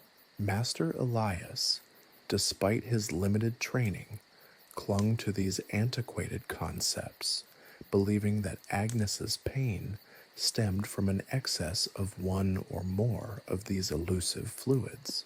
His diagnostic process, far from resembling modern medical methodology, involved more guesswork and intuition than science. He observed the color of Agnes's skin, slightly pale, he noted, the moisture of her tongue, somewhat dry, and the clarity of her urine, noticeably cloudy. From these vague observations, he concluded that there was an imbalance, specifically an overabundance of black bile, which, according to the humoral theory, was associated with melancholy and digestive disorders. The treatment naturally followed the principles of humoral theory. Master Elias, after much deliberation, prescribed a concoction designed to rebalance Agnes's humors. This miracle cure consisted of a bizarre mixture of ingredients, a handful of crushed henbane seeds, possessing mild narcotic properties, a fact that Elias apparently conveniently overlooked, a generous helping of powdered viper's flesh, believed to possess extraordinary cleansing powers, though more likely to cause a rather unpleasant gastrointestinal reaction, and a liberal amount of goat's milk, supposedly to soothe the irritated intestinal lining. The concoction, a viscous, foul-smelling sludge, was to be ingested 3 times a day. Agnes, in a state of considerable pain and weakened by days of suffering, reluctantly agreed to the physician's ministrations, more from desperation than hope. She drank the potion, forcing down the repulsive mixture with a grimace that spoke volumes about her lack of faith in its efficacy. The ensuing hours were not pleasant. The henbane, while dulling the sharp edge of her pain, induced a hazy stupor accompanied by vivid hallucinations and nausea. The viper's flesh provoked a violent bout of vomiting, leaving her weak and dehydrated. Agnes felt, ironically, worse than before. Master Elias, observing Agnes's reaction, concluded that the initial diagnosis was correct, but the dosage needed adjusting. He increased the amount of viper's flesh and henbane, believing that a stronger dose would be more effective in restoring the balance of her humors. This decision, naturally, resulted in an intensification of Agnes's symptoms. The vomiting became more severe, the hallucinations more vivid, and the overall discomfort unbearable. The potion, rather than healing, was slowly poisoning her. Days bled into weeks. Agnes's condition deteriorated steadily. The initial abdominal pain now accompanied by a persistent fever, delirium, and profound weakness. Master Elias, clinging stubbornly to his diagnosis, continued to administer his herbal concoctions, each more potent than the last. His confidence, however, began to waver as Agnes's condition became critical. He muttered about the capriciousness of the humors, the unpredictable nature of illness, and the general complexities of the human body, all convenient excuses for the clear failure of his treatment. The local priest, sensing the gravity of the situation, suggested prayer and religious devotion. He held a vigil at Agnes's bedside, offering prayers for her recovery. However, even divine intervention proved ineffective against the ravages of medieval misdiagnosis and toxic herbal remedies. Agnes eventually succumbed to her illness, her final breaths a testament to the often lethal consequences of medical ignorance. Master Elias, meanwhile, moved on to his next patient, armed with his questionable medical kit and his unshaken belief in the efficacy of humoral theory. Agnes's death, like so many others during this time, was merely a footnote in the history of medical misadventure, a grim reminder of the darkness that often lurked beneath the surface of medieval medical practice. The tragedy of Agnes's case, however, lay not only in her death, but in the horrifyingly common nature of such medical malpractice during the medieval period. Her story, unfortunately, is only one of countless examples of how flawed medical understanding could inflict suffering and death, highlighting the perilous gap between hope and reality in the world of medieval medicine. Her death, however, didn't stop the persistent whispers about the peculiar symptoms and the unusual ingredients of Master Elias's concoction. The tale of Agnes's abdominal pain, with its blend of suffering and bizarre treatments, would become a cautionary tale shared in hushed tones amongst the villagers for years to come. It served as a grim reminder of the stark realities of medieval medical practices and the profound need for a more scientific, accurate approach to healing. The persistent abdominal pain, a seemingly simple ailment, had ultimately become a brutal, fatal odyssey. Agnes's story underscores the enduring theme of the book, that while modern medicine might view medieval practices with a mixture of fascination and amusement, the consequences for those who lived through it were far from funny. It was a story steeped in pain, ignorance, and ultimately death, a testament to the perils of unchecked faith in dubious remedies and a lack of understanding of the human body. The haunting tale of Agnes's suffering would serve as a stark contrast to any romanticized view of medieval life, replacing flowery descriptions with the stark reality of pain, misdiagnosis, and preventable death. The villagers, while remembering the kindness of Agnes's spirit, would always associate the unsettling memory of her death with the pungent smell of viper and the bitter taste of henbane. Her case served as a chilling reminder, a morbid yet strangely compelling footnote in the history of medicine.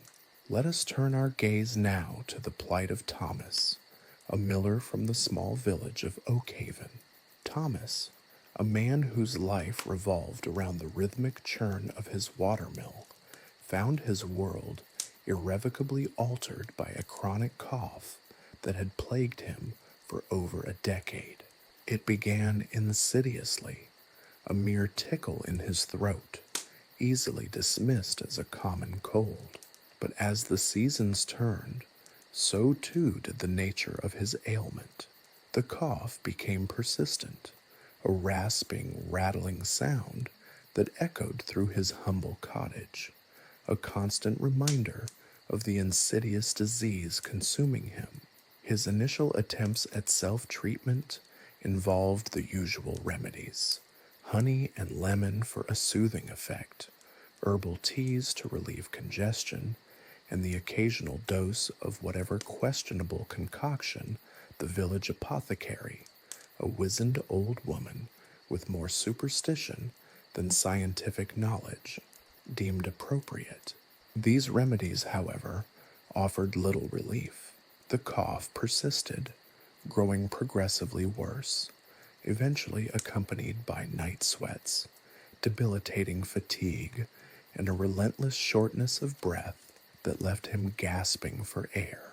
His wife, Ilara, a woman whose resilience was tested daily by Thomas's suffering, watched helplessly as her husband's once robust frame dwindled. His cheerful disposition, once a beacon in their small home, was replaced by a weary resignation, his eyes hollowed by exhaustion and despair. The cough, a relentless, tyrannical presence, dominated their lives. Their nights were punctuated by Thomas's hacking and wheezing, their days overshadowed by his labored breathing and the constant shadow of his deteriorating health. Even the simple tasks of daily life, grinding grain, tending their small garden, or even walking to the village well, became Herculean efforts for the depleted Thomas. Word of Thomas's affliction reached the ears of Master Benedict, a physician whose reputation, like his medical kit, was somewhat dubious. Master Benedict, a proponent of the humoral theory, believed Thomas's chronic cough stemmed from an imbalance of the four humors: blood, phlegm, yellow bile, and black bile. After a cursory examination that involved feeling Thomas's pulse, inspecting his tongue, and observing the color of his urine, a process more akin to divination than diagnosis, Master Benedict declared an excess of phlegm as the culprit. This phlegm, he explained, was obstructing Thomas's lungs, hindering his ability to breathe properly. His treatment, predictably, centered on purging this excess phlegm from Thomas's system. This involved a course of bloodletting, a medieval ritual that involved strategically removing blood from the body through incisions, often with leeches. Thomas endured multiple sessions of this rather unpleasant procedure, his veins punctured and his body drained of vital fluids. The bloodletting was supposed to remove the bad blood and restore the balance of humors, an approach that seems amusingly barbaric in hindsight, but at the time was considered a rational approach to medical treatment. But the bloodletting did little to alleviate Thomas's cough. In fact, his condition worsened. The repeated loss of blood only made him weaker, his already depleted body further burdened by iron deficiency and a compromised immune system. His energy plummeted, his cough intensified, and his already profound fatigue became even more debilitating. Master Benedict, undeterred, decided that a more aggressive approach was necessary. He prescribed a series of concoctions, each more revolting than the last. These cures included a mixture of crushed foxglove leaves, containing digitalis, a potent cardiac glycoside, a fact seemingly lost on the physician, various herbs, and a liberal amount of honey, the purportedly magical properties of which could not, apparently, overcome the toxic nature of the plant components. The resulting mixture was, to put it mildly, unpalatable. The honey was unable to mask the bitter, nauseating taste of the foxglove. Thomas, already weakened by his cough and bloodletting, found the potions utterly revolting. He struggled to keep them down, experiencing bouts of violent vomiting, further depleting his already limited strength. The foxglove, instead of easing his cough, caused further complications, inducing irregular heartbeats and a general feeling of unease that lingered in the background of his daily existence. He felt himself constantly teetering on the precipice of utter exhaustion. The slightest movement left him winded and struggling for breath. Ilara, her patience wearing thin, was torn between a deep devotion for her husband and a growing disillusionment with Master Benedict's ineffective treatments. As months turned into years, Thomas's condition remained unchanged. His life slowly eroded by his persistent cough and the debilitating effects of Master Benedict's treatments. The cough continued to dominate his waking moments and even crept into his dreams, a constant choking presence that never allowed him a moment's respite. His once strong body was now a fragile shell, constantly battling a relentless enemy it seemed incapable of defeating. The once vibrant Miller was now a shadow of his former self, his movements slow and deliberate, his energy depleted, his spirit crushed by the incessant onslaught of his illness and the failed attempts to cure it. The once robust Thomas, now reduced to a frail, weak man, found himself confined to his bed for most of the day, unable to perform even the simplest of tasks. His days blurred into a monotonous cycle of pain, exhaustion, and the constant rasping of his cough. Ilara, bearing witness to her husband's slow decline, mourned the loss of the vibrant man he once was. His cough, once a mere annoyance, became a symbol of his suffering, a constant reminder of the relentless nature of his illness and the ineffectiveness of medieval medical practices. Thomas's case tragically illustrates the limitations of medieval medicine in confronting chronic illness.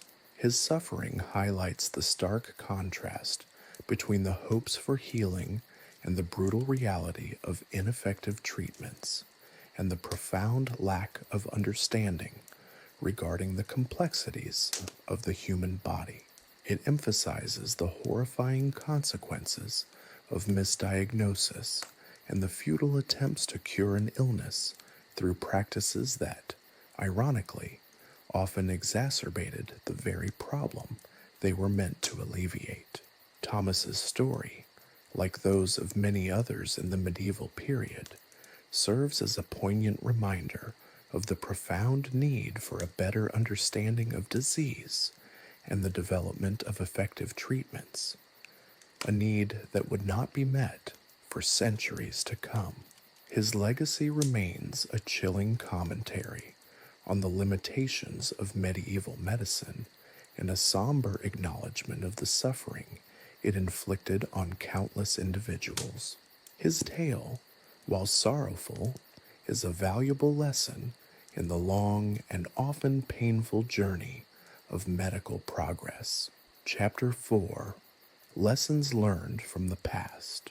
The tale of Thomas, while heartbreaking, serves as a stark counterpoint to the advancements in medical understanding that have transpired since the medieval era. His experience, unfortunately representative of countless others, underscores the crucial lessons learned from the often fatal follies of past medical practices.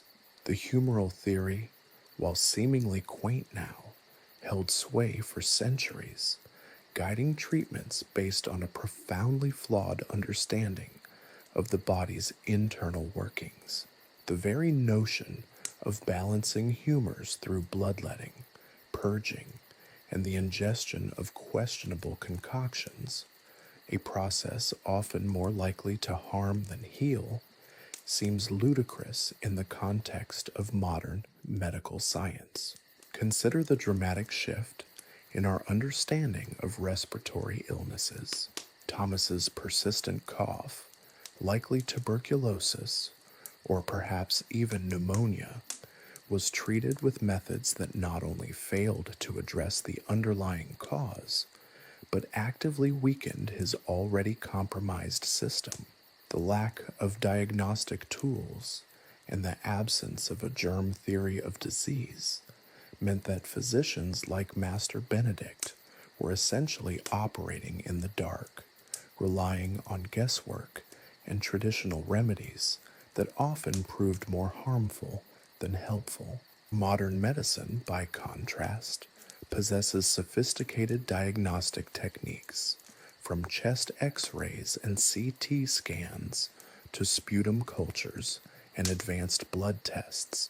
These technologies allow for the precise identification of pathogens, facilitating accurate diagnoses and the targeted administration of effective treatments like antibiotics, antivirals, and corticosteroids, transforming the prognosis of respiratory illnesses from a near certainty of death to a manageable condition in many cases.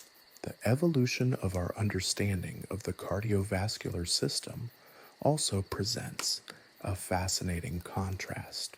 The medieval approach to heart problems, often involving bloodletting in an attempt to balance humors, is jarringly different from the modern perspective.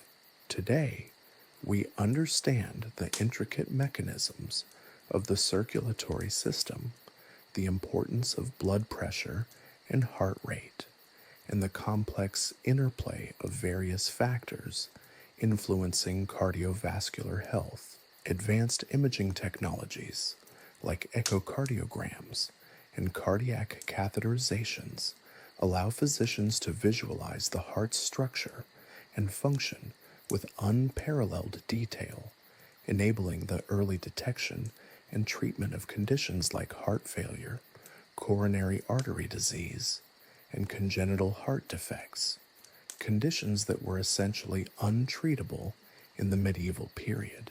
The progress in understanding infectious diseases is perhaps the most dramatic. The germ theory, a cornerstone of modern medicine, was a revolutionary concept that fundamentally changed our approach to disease prevention and treatment. Medieval physicians, unaware of the role of microorganisms in causing illness, were powerless against the spread of contagious diseases like the bubonic plague. The development of vaccines and antibiotics in the 20th century has dramatically reduced the incidence and severity of many infectious diseases that once ravaged entire populations. The ability to identify and target specific bacteria, viruses, and parasites has revolutionized the treatment of infections, saving countless lives and improving the quality of life for millions. Surgery, another area marked by significant transformation, showcases the remarkable progress made since the medieval era. Surgical procedures in the Middle Ages were often rudimentary, performed without anesthesia or proper sterilization, leading to high rates of infection and mortality. The introduction of anesthesia, antiseptics, and advanced surgical techniques has revolutionized the field, making complex surgeries safer and more effective. Modern surgical interventions, from minimally invasive laparoscopic procedures to organ transplants, are testament to the progress in surgical techniques and the understanding of human anatomy. Even the seemingly simple act of wound care has undergone a dramatic transformation. Medieval wound management often involved bizarre and often counterproductive practices, including the application of potentially harmful substances, and the absence of proper cleaning and sterilization. Modern wound care, on the other hand, emphasizes meticulous cleaning, the use of sterile dressings, and the appropriate use of antibiotics to prevent infection, greatly improving the healing process and reducing the risk of complications. The contrast between medieval and modern approaches to pain management is equally striking. While medieval physicians often relied on rudimentary methods or simply ignored the patient's pain, modern medicine offers a wide range of analgesics and anesthesiology techniques that provide relief from pain. This is not simply a matter of comfort. Effective pain management plays a crucial role in patient recovery and overall well-being. The advances in medical imaging and diagnostics are particularly impressive. From the simple observation of urine color in the Middle Ages to sophisticated technologies like MRI, CT scans, and PT scans, the development of medical imaging has allowed for the visualization of internal structures with unprecedented detail, enabling accurate diagnoses and the planning of targeted treatments. These advancements have fundamentally changed our ability to diagnose and treat a vast array of medical conditions. The development of pharmaceuticals also represents a watershed moment in medical history. The medieval reliance on herbal remedies, often of questionable efficacy and sometimes outright dangerous, contrasts sharply with the sophisticated drug discovery and development processes of today. Modern pharmaceuticals, developed through rigorous scientific research and clinical trials, have revolutionized the treatment of numerous diseases, offering highly targeted and effective therapies. The development of specific medications for diseases like diabetes, hypertension, and cancer is a direct result of this scientific progress. The story of Thomas, with his persistent cough and the futile attempts to cure him, serves as a poignant reminder of the dark ages of medicine. It stands in stark contrast to the advancements of modern medicine, highlighting the incredible progress we have made in understanding human biology and disease. The journey from the humoral theory to the germ theory, from bloodletting to sophisticated surgery, from questionable herbal remedies to highly specific pharmaceuticals, is a testament to the power of scientific inquiry and the relentless pursuit of knowledge. While the medieval period offers valuable insights into the history of medical thinking, it also serves as a sobering reminder of the devastating consequences of ignorance and superstition, contrasting sharply with the advancements and increased quality of life afforded by modern medicine. Thomas's story, though tragic, becomes a valuable and enduring lesson in the evolution of medical understanding and the importance of continued scientific progress. The stark contrast between Thomas's fate and the possibilities offered by modern medicine underscores the pivotal role of the scientific method.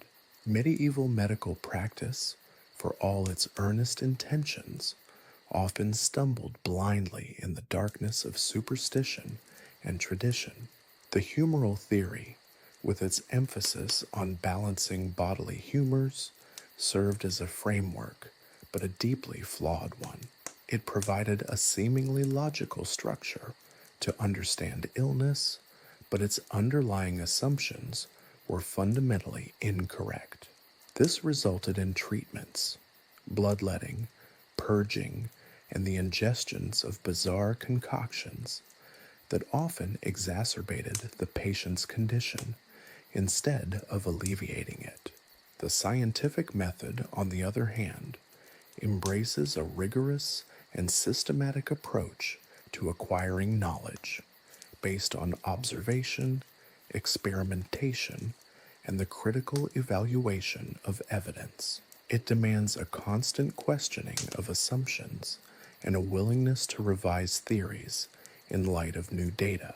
This methodical approach stands in stark contrast to the largely intuitive and often arbitrary nature of medieval medicine.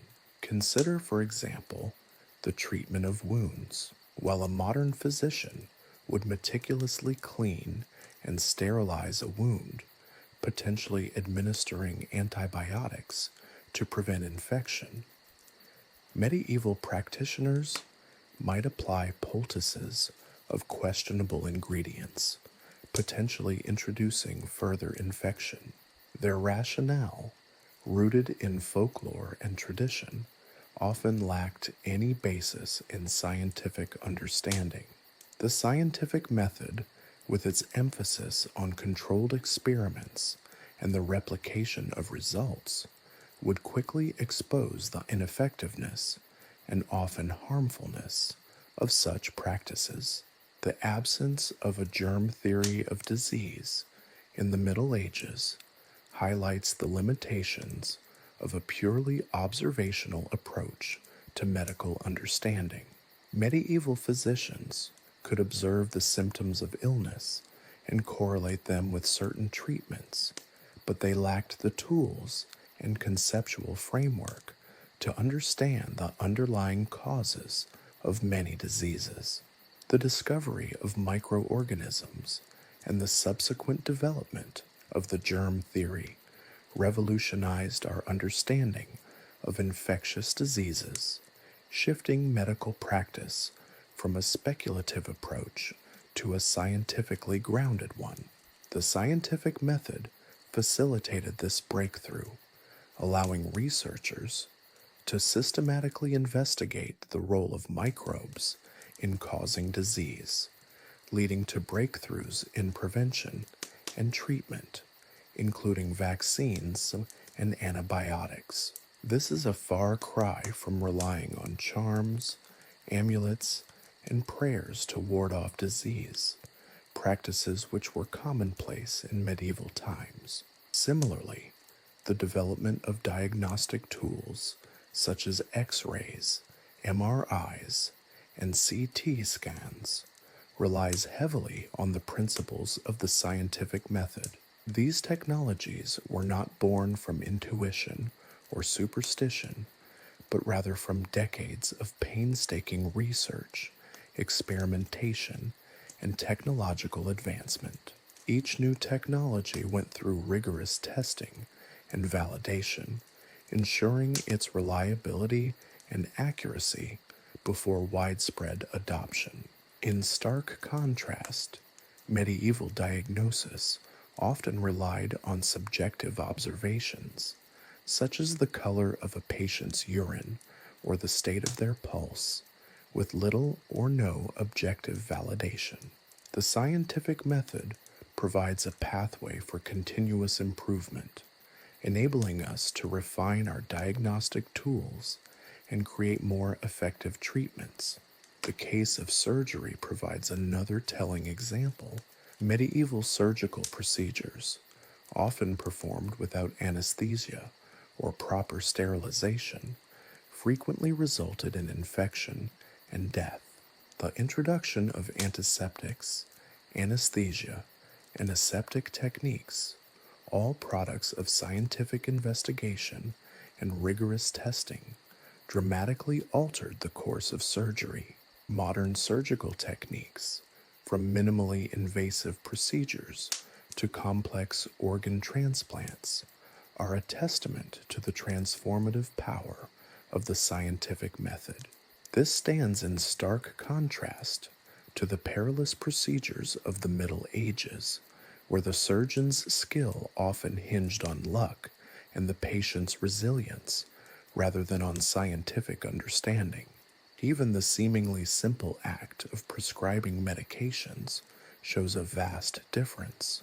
The medieval pharmacopoeia, filled with herbal remedies of varying and often unpredictable effectiveness pales in comparison to the precisions of modern pharmacology. The scientific method governs the development, testing, and regulation of modern pharmaceuticals, ensuring their safety and efficacy. Years of research, preclinical studies, and rigorous clinical trials are conducted before a new drug is made available to the public. This starkly contrasts with the rather haphazard approach taken in the Middle Ages, where the efficacy of remedies often depended on belief and tradition rather than evidence.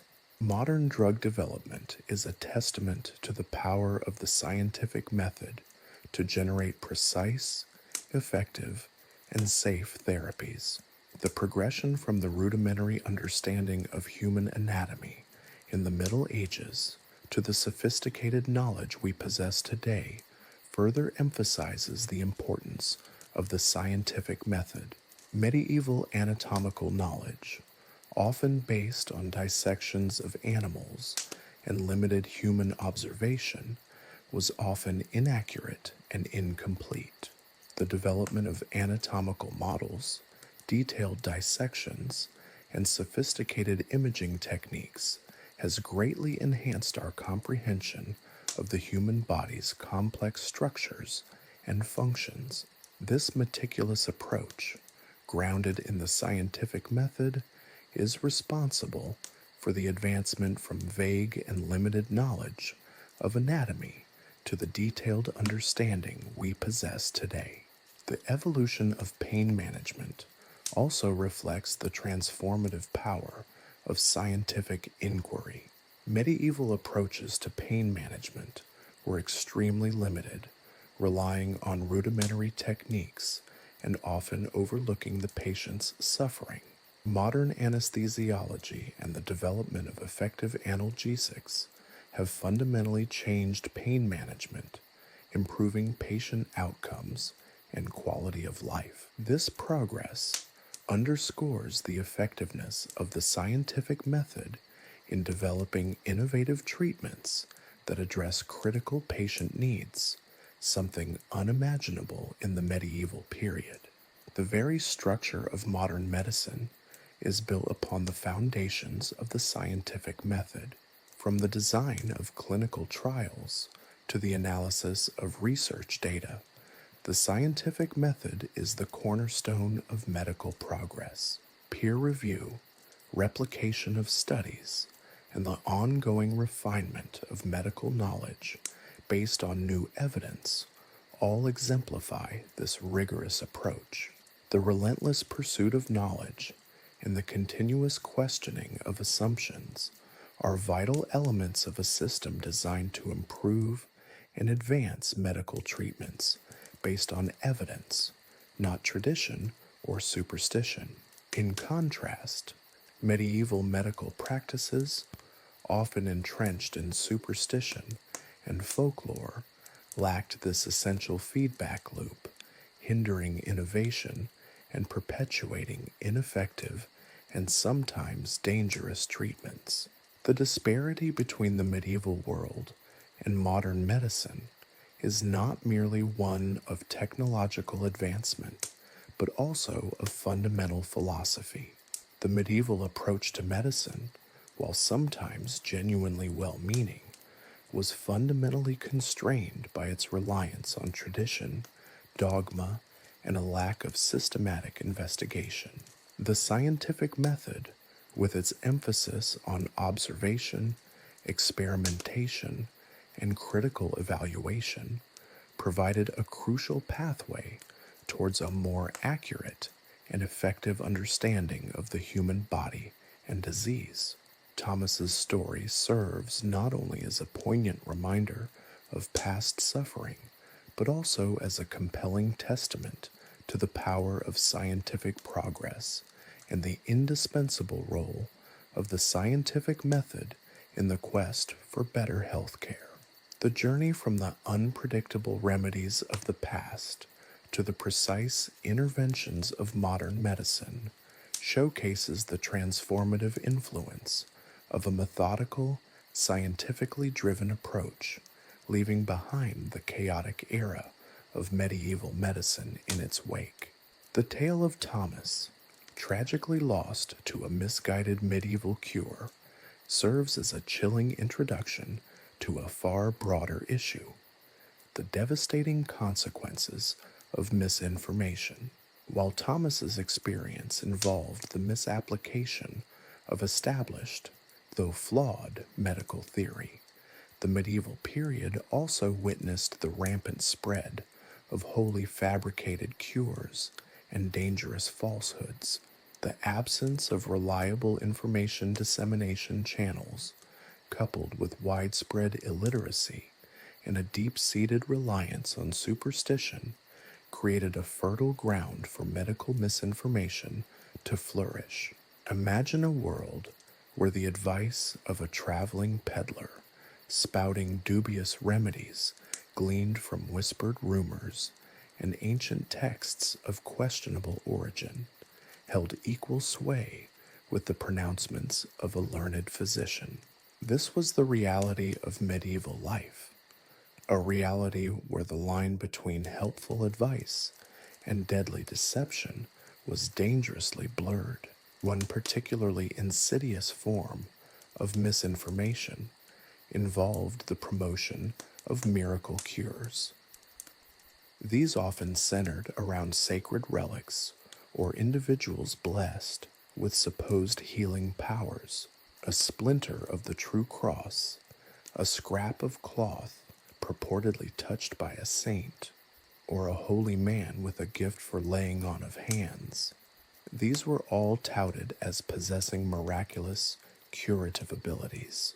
The desperation of the sick and the lack of effective medical alternatives fueled the demand for these miracle cures, despite the obvious lack of any scientific basis. Countless individuals poured their meager resources into such remedies, only to find their hopes dashed and their conditions worsening. The stories of these failed attempts were rarely heard outside the afflicted family's immediate circle, allowing the myth of these miracles to perpetuate. The dissemination of misinformation was not solely confined to the realm of the supernatural. Herbal remedies, while sometimes containing active ingredients with genuine medicinal properties, were often used haphazardly and without proper knowledge of dosage or potential interactions. Medieval herbals, while purporting to offer guidance, frequently contained contradictory information, inaccurate descriptions, and outright fabrications. The lack of standardization in the preparation and administration of herbal remedies further compounded the problem, leading to inconsistent and unpredictable results. A cure that worked wonders for one patient might prove utterly useless or even toxic for another, depending on the quality of the ingredients, the skill of the preparer, and the individual patient's response. The practice of bloodletting, though rooted in the humoral theory, also suffered from the spread of misinformation. The theory itself, while flawed, provided a framework for understanding illness. However, the application of bloodletting varied wildly depending on the practitioner's understanding or misunderstanding of the theory and the availability of reliable tools. Some practitioners followed established procedures, while others deviated wildly, applying the practice far more aggressively than was necessary or advisable. The absence of accurate guidelines and quality control resulted in many patients experiencing debilitating blood loss, further weakening their already compromised immune systems and leaving them vulnerable to infection. Moreover, the tools used for bloodletting were often crude and unsterile, increasing the risk of secondary infections, often proving far deadlier than the initial ailment. The absence of robust systems for verifying medical information allowed false claims to proliferate unchecked. There was no equivalent of modern peer-reviewed journals or regulatory agencies to scrutinize claims and ensure accuracy.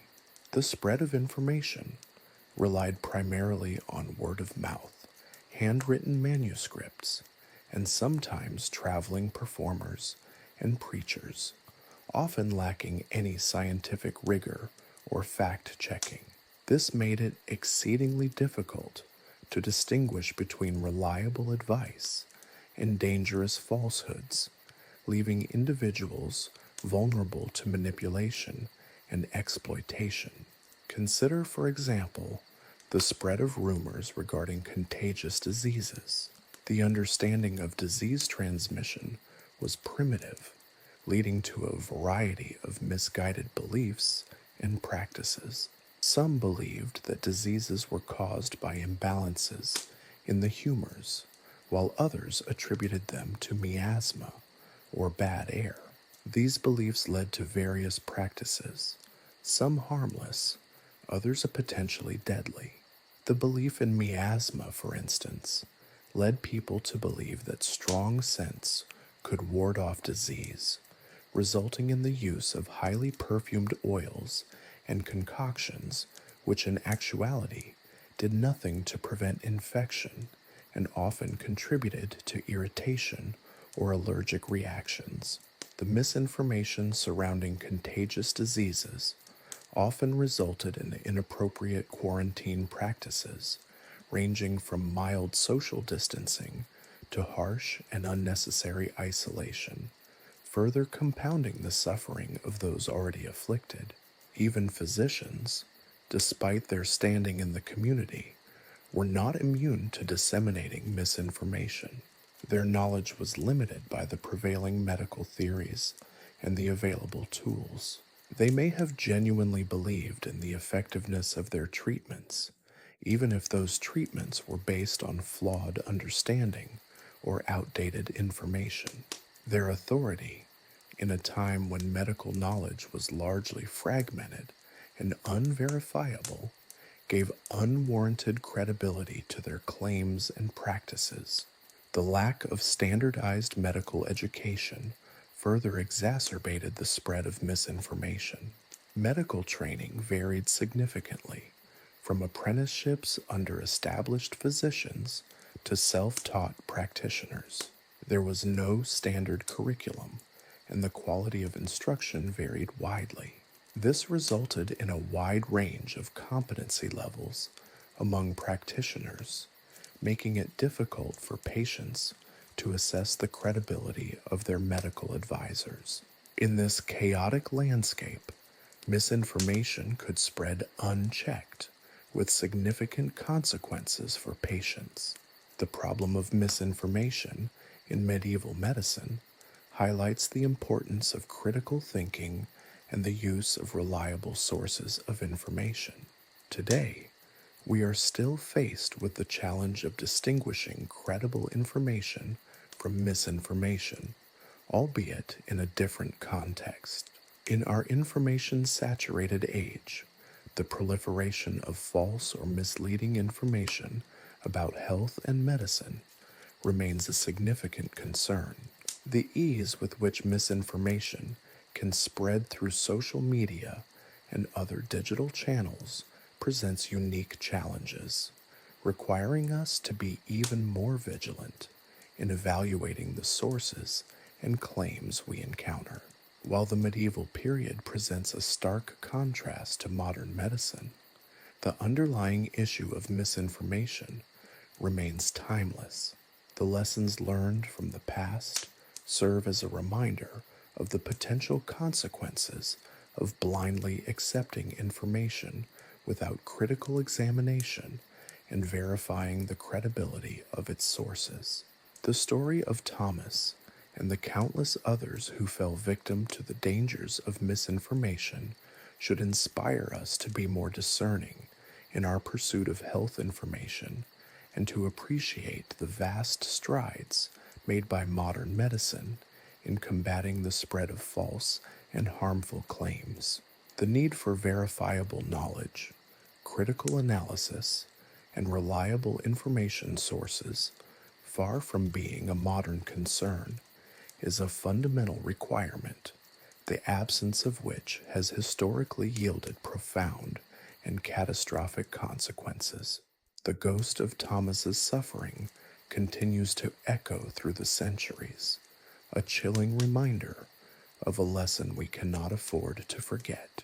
The chilling tale of Thomas, lost to a misguided medieval cure, underscores a crucial point: the enduring relevance of studying the past. While the tools and understanding of medieval medicine may seem laughably primitive by modern standards, a far cry from our sterile operating rooms and advanced diagnostic technology, the core problems they faced and the errors they made still resonate today. Understanding their struggles isn't merely an academic exercise, it's a critical tool for refining and improving contemporary medical practice. One of the most striking parallels between medieval and modern medicine is the persistent challenge of misinformation. In the absence of scientific journals and rigorous peer review, medieval practitioners relied on word of mouth, dubious texts, and their own often flawed interpretations of ancient authorities. This created an environment where false cures proliferated, sometimes with devastating consequences. Today, the internet, while a powerful tool for disseminating accurate information, has also become a breeding ground for medical misinformation, from unsubstantiated herbal remedies to outright dangerous conspiracies. The speed and reach of online platforms amplify the potential harm exponentially. While the delivery system has changed, the core problem, the spread of inaccurate or misleading medical information, remains strikingly similar. The study of medieval medicine offers valuable insights into how misinformation takes root and spreads. The lack of standardized medical education in the medieval period contributed significantly to the variability in medical practice and the dissemination of false cures. Apprenticeships, passed down through generations, often perpetuated errors and outdated practices. Similarly, today's medical profession faces challenges in ensuring consistent, high-quality training across all practitioners. Differences in access to education and resources can lead to disparities in knowledge and practice, echoing the uneven landscape of medieval medical care. Furthermore, the ever-expanding body of medical knowledge in the modern era presents its own difficulties. Keeping up to date with the latest research and best practices demands significant effort and dedication. Beyond the issue of misinformation, the study of medieval medical practices provides a fascinating lens through which to examine the evolution of medical thinking itself. The humoral theory, for instance, while completely discredited today, represents a significant step in the development of medical understanding. While its explanations of disease were fundamentally flawed, the attempt to find systematic explanations for illness, to categorize and understand bodily processes, is a fundamental element of the scientific method. Analyzing the theory's limitations helps us appreciate the incremental progress of medical knowledge and the complexities of building it upon past assumptions and correcting errors. Moreover, the medieval emphasis on observation, albeit within a flawed framework, underscores the ongoing importance of careful clinical observation in modern medicine.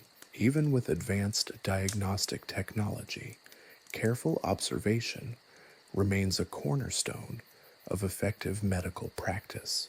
Another crucial lesson from medieval medicine lies in the importance of rigorous methodology and testing.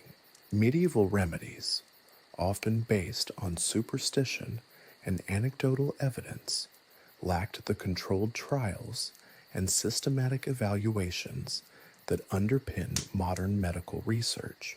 This led to the widespread use of treatments that were not only ineffective, but actively harmful. The lack of evidence based practices resulted in countless deaths and unnecessary suffering. Studying these failures underscores the vital role of rigorous scientific research in modern medicine, emphasizing the necessity of randomized controlled trials and robust data analysis to ensure the safety and efficacy of treatments.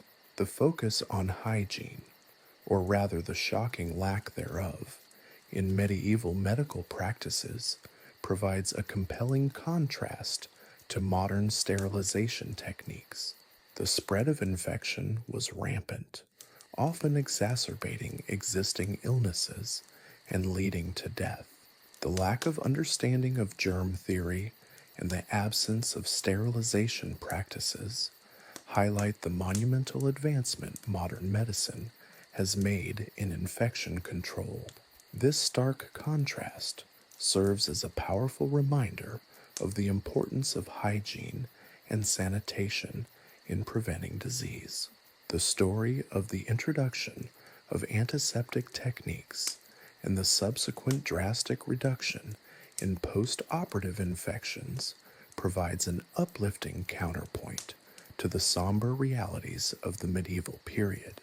Furthermore, the study of medieval medicine sheds light on the ethical dilemmas inherent in medical practice then and now. The use of ineffective or even harmful treatments, driven by financial gain or personal ambition, mirrors contemporary concerns about medical malpractice, pharmaceutical marketing, and the potential for conflicts of interest in the medical profession. Studying past ethical lapses serves as a cautionary tale and provides a framework for ongoing ethical reflection and the development of stronger professional standards. The medieval period's reliance on superstition and religious beliefs to explain and treat illness provides a fascinating parallel to the resurgence of alternative medicine and the spread of unsubstantiated claims in the contemporary world. While belief in miracles and divine intervention held sway in the medieval period, the modern equivalent frequently involves unsubstantiated claims based on pseudoscience, anecdotal evidence, or emotional appeals. Examining the historical context of these beliefs helps us better understand the psychological and social factors driving their acceptance and provides a framework for fostering critical thinking and media literacy in the context of health information. Finally, the challenges of access to healthcare in the medieval period provide a stark contrast to the complexities of healthcare access in the modern world.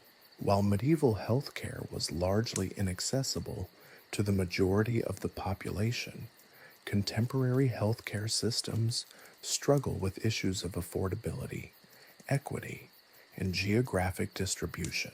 Studying the historical context of healthcare access reminds us that the equitable distribution of healthcare is not a given and necessitates ongoing efforts to overcome socioeconomic barriers and ensure universal access to quality medical care. In conclusion, the study of medieval medicine, far from being a mere historical curiosity, provides a treasure trove of lessons for contemporary medical practice. The enduring relevance of studying the past lies not only in understanding the mistakes made, but also in identifying the core problems that persist across centuries. The challenges of misinformation, the evolution of medical thinking, the importance of rigorous methodology, advancements in hygiene and sanitation, ethical dilemmas, the interplay between belief and treatment, and the ever-present issue of healthcare access all resonate deeply with the medical landscape of the 21st century. By examining the triumphs and failures of medieval medicine, we not only gain a deeper understanding of the past, but also equip ourselves to navigate the ongoing challenges and opportunities in the pursuit of better health care for all. The specter of Thomas's suffering serves as a grim but effective reminder of how far we've come and how far we still have to go. So, there you have it, a whirlwind tour through the wonderfully weird, tragically hilarious, and occasionally horrifying world of medieval medicine. We've journeyed from the leeches, those delightfully bloodthirsty little creatures, to the bizarre concoctions brewed from ingredients that would make even a seasoned chef balk. We've witnessed the best intentions paving the road to utter medical disaster, and learned that sometimes the cure was far worse than the disease. We've seen how a simple misunderstanding of the human body, fueled by superstition and a healthy dose of ignorance, could lead to the most bizarre and ultimately fatal consequences. Let's be clear, this isn't a nostalgic trip down memory lane. We aren't romanticizing the era. No sepia-toned filters here, folks. Medieval medicine was, for the most part, a terrifying, often fatal game of chance. Yet, in its very imperfections, it holds a strange fascination. It's a stark reminder of how far we've come, a testament to the power of scientific inquiry and the gradual, painstaking unraveling of the mysteries of the human body. Think back to those medieval physicians, their faces etched with a mixture of earnest conviction and profound ignorance. They were striving in their own limited way to alleviate suffering, to heal the sick. Their tools were crude, their understanding rudimentary, but their dedication, however misguided, was undeniably there. Imagine the weight of responsibility they carried, the constant pressure to perform miracles with the most rudimentary of means. It's a sobering thought, isn't it? A humbling perspective on the complexities of medical practice, even stripped of the technological advancements we take for granted. The darkly humorous aspects of medieval medical practices, though perhaps initially shocking, are not intended to trivialize the suffering of those who lived through this era. Rather, they offer a lens through which to approach a complex and challenging subject matter. Laughter, as they say, is often the best medicine, even when discussing the lack of actual, effective medicine. The absurdity of some treatments, the application of crushed gemstones, the reliance on bizarre animal parts, allows us to engage with the history in a way that is both accessible and memorable. It's a form of coping, a way to process the sheer horror of it all.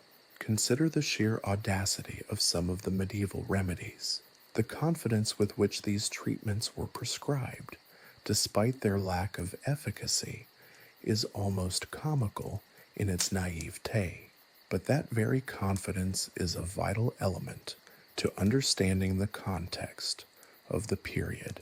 It showcases the inherent human desire to find answers, to fix problems, to ease suffering, a desire that persists even in the face of overwhelming odds and a complete lack of knowledge.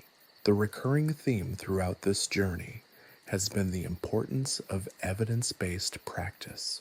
The medieval world, sadly, was not one that prioritized evidence. Instead, it was dominated by tradition, superstition, and faith-based healing. While faith undeniably played a significant role in people's lives and sometimes offered comfort where other things failed, this faith often took the place of critical thinking and objective analysis in determining the effectiveness of medical treatments. The contrast with modern medicine couldn't be more stark. Our approach relies heavily on clinical trials, double-blind studies, and the rigorous analysis of data. We demand proof. We insist on empirical evidence. It's a process that, while not always perfect, strives towards objective truth, a far cry from the largely subjective assessments of medieval practitioners. The systematic approach to medical research in the modern age represents a monumental leap forward, a testament to human ingenuity, and a commitment to improving healthcare. But even with all our advancements, the echoes of the medieval period still resonate. The constant battle against misinformation, the challenge of ensuring equitable access to healthcare, and the ethical dilemmas faced by practitioners across centuries remain strikingly similar. The study of medieval medicine serves as a powerful reminder that the pursuit of effective and ethical healthcare is an ongoing process, a constant evolution shaped by both progress and setbacks. The internet age, a double-edged sword, amplifies these challenges. While it provides access to a wealth of medical information, it also makes it easier than ever to disseminate misinformation, creating a landscape as perilous in its own way as the one faced by medieval patients. The spread of unsubstantiated claims, the rise of alternative medicine, and the resurgence of old wives' tales, all of these phenomena reflect the ongoing struggle to navigate the complexities of health information in an age of instant communication. One of the most important lessons to emerge from this historical exploration is the crucial need for critical thinking, the ability to evaluate information objectively, to distinguish between evidence-based practice and unsubstantiated claims, is a skill that is as essential today as it ever was. In an age of information overload, the capacity to discern truth from falsehood can be the difference between life and death. The ability to question, to analyze, to challenge assumptions, these skills are not just valuable, they are paramount in navigating the modern healthcare landscape. We've also seen how the humoral theory, despite its flaws, laid the groundwork for future medical advancements. While its explanations of disease were fundamentally wrong, the very attempt to develop a systematic framework for understanding the human body was a critical step in the evolution of medical thinking. It highlights the incremental nature of scientific progress, the idea that even incorrect theories can contribute to future breakthroughs. The stark contrast between medieval hygiene and modern sterilization techniques underscores the significance of sanitation in preventing disease. The introduction of antiseptic techniques represents a monumental achievement in public health, a testament to the power of scientific understanding. The reduction in post-operative infections stands as a beacon of hope against the grim backdrop of medieval mortality rates. This progress should remind us of the importance of consistently improving healthcare practices and infrastructure. The battle against infections is not yet won, but we have progressed significantly. Let's not forget the ethical dimensions of medieval medicine. The use of ineffective or harmful treatments for financial gain, mirroring today's concerns about medical malpractice and pharmaceutical marketing, serves as a poignant reminder of the importance of professional ethics and patient advocacy. The fight for transparency and accountability continues, driven by the necessity to learn from past mistakes.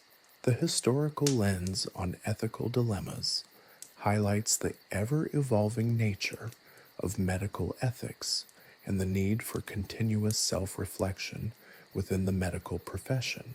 Finally, the question of healthcare access, a perpetual challenge across the centuries, demands our attention.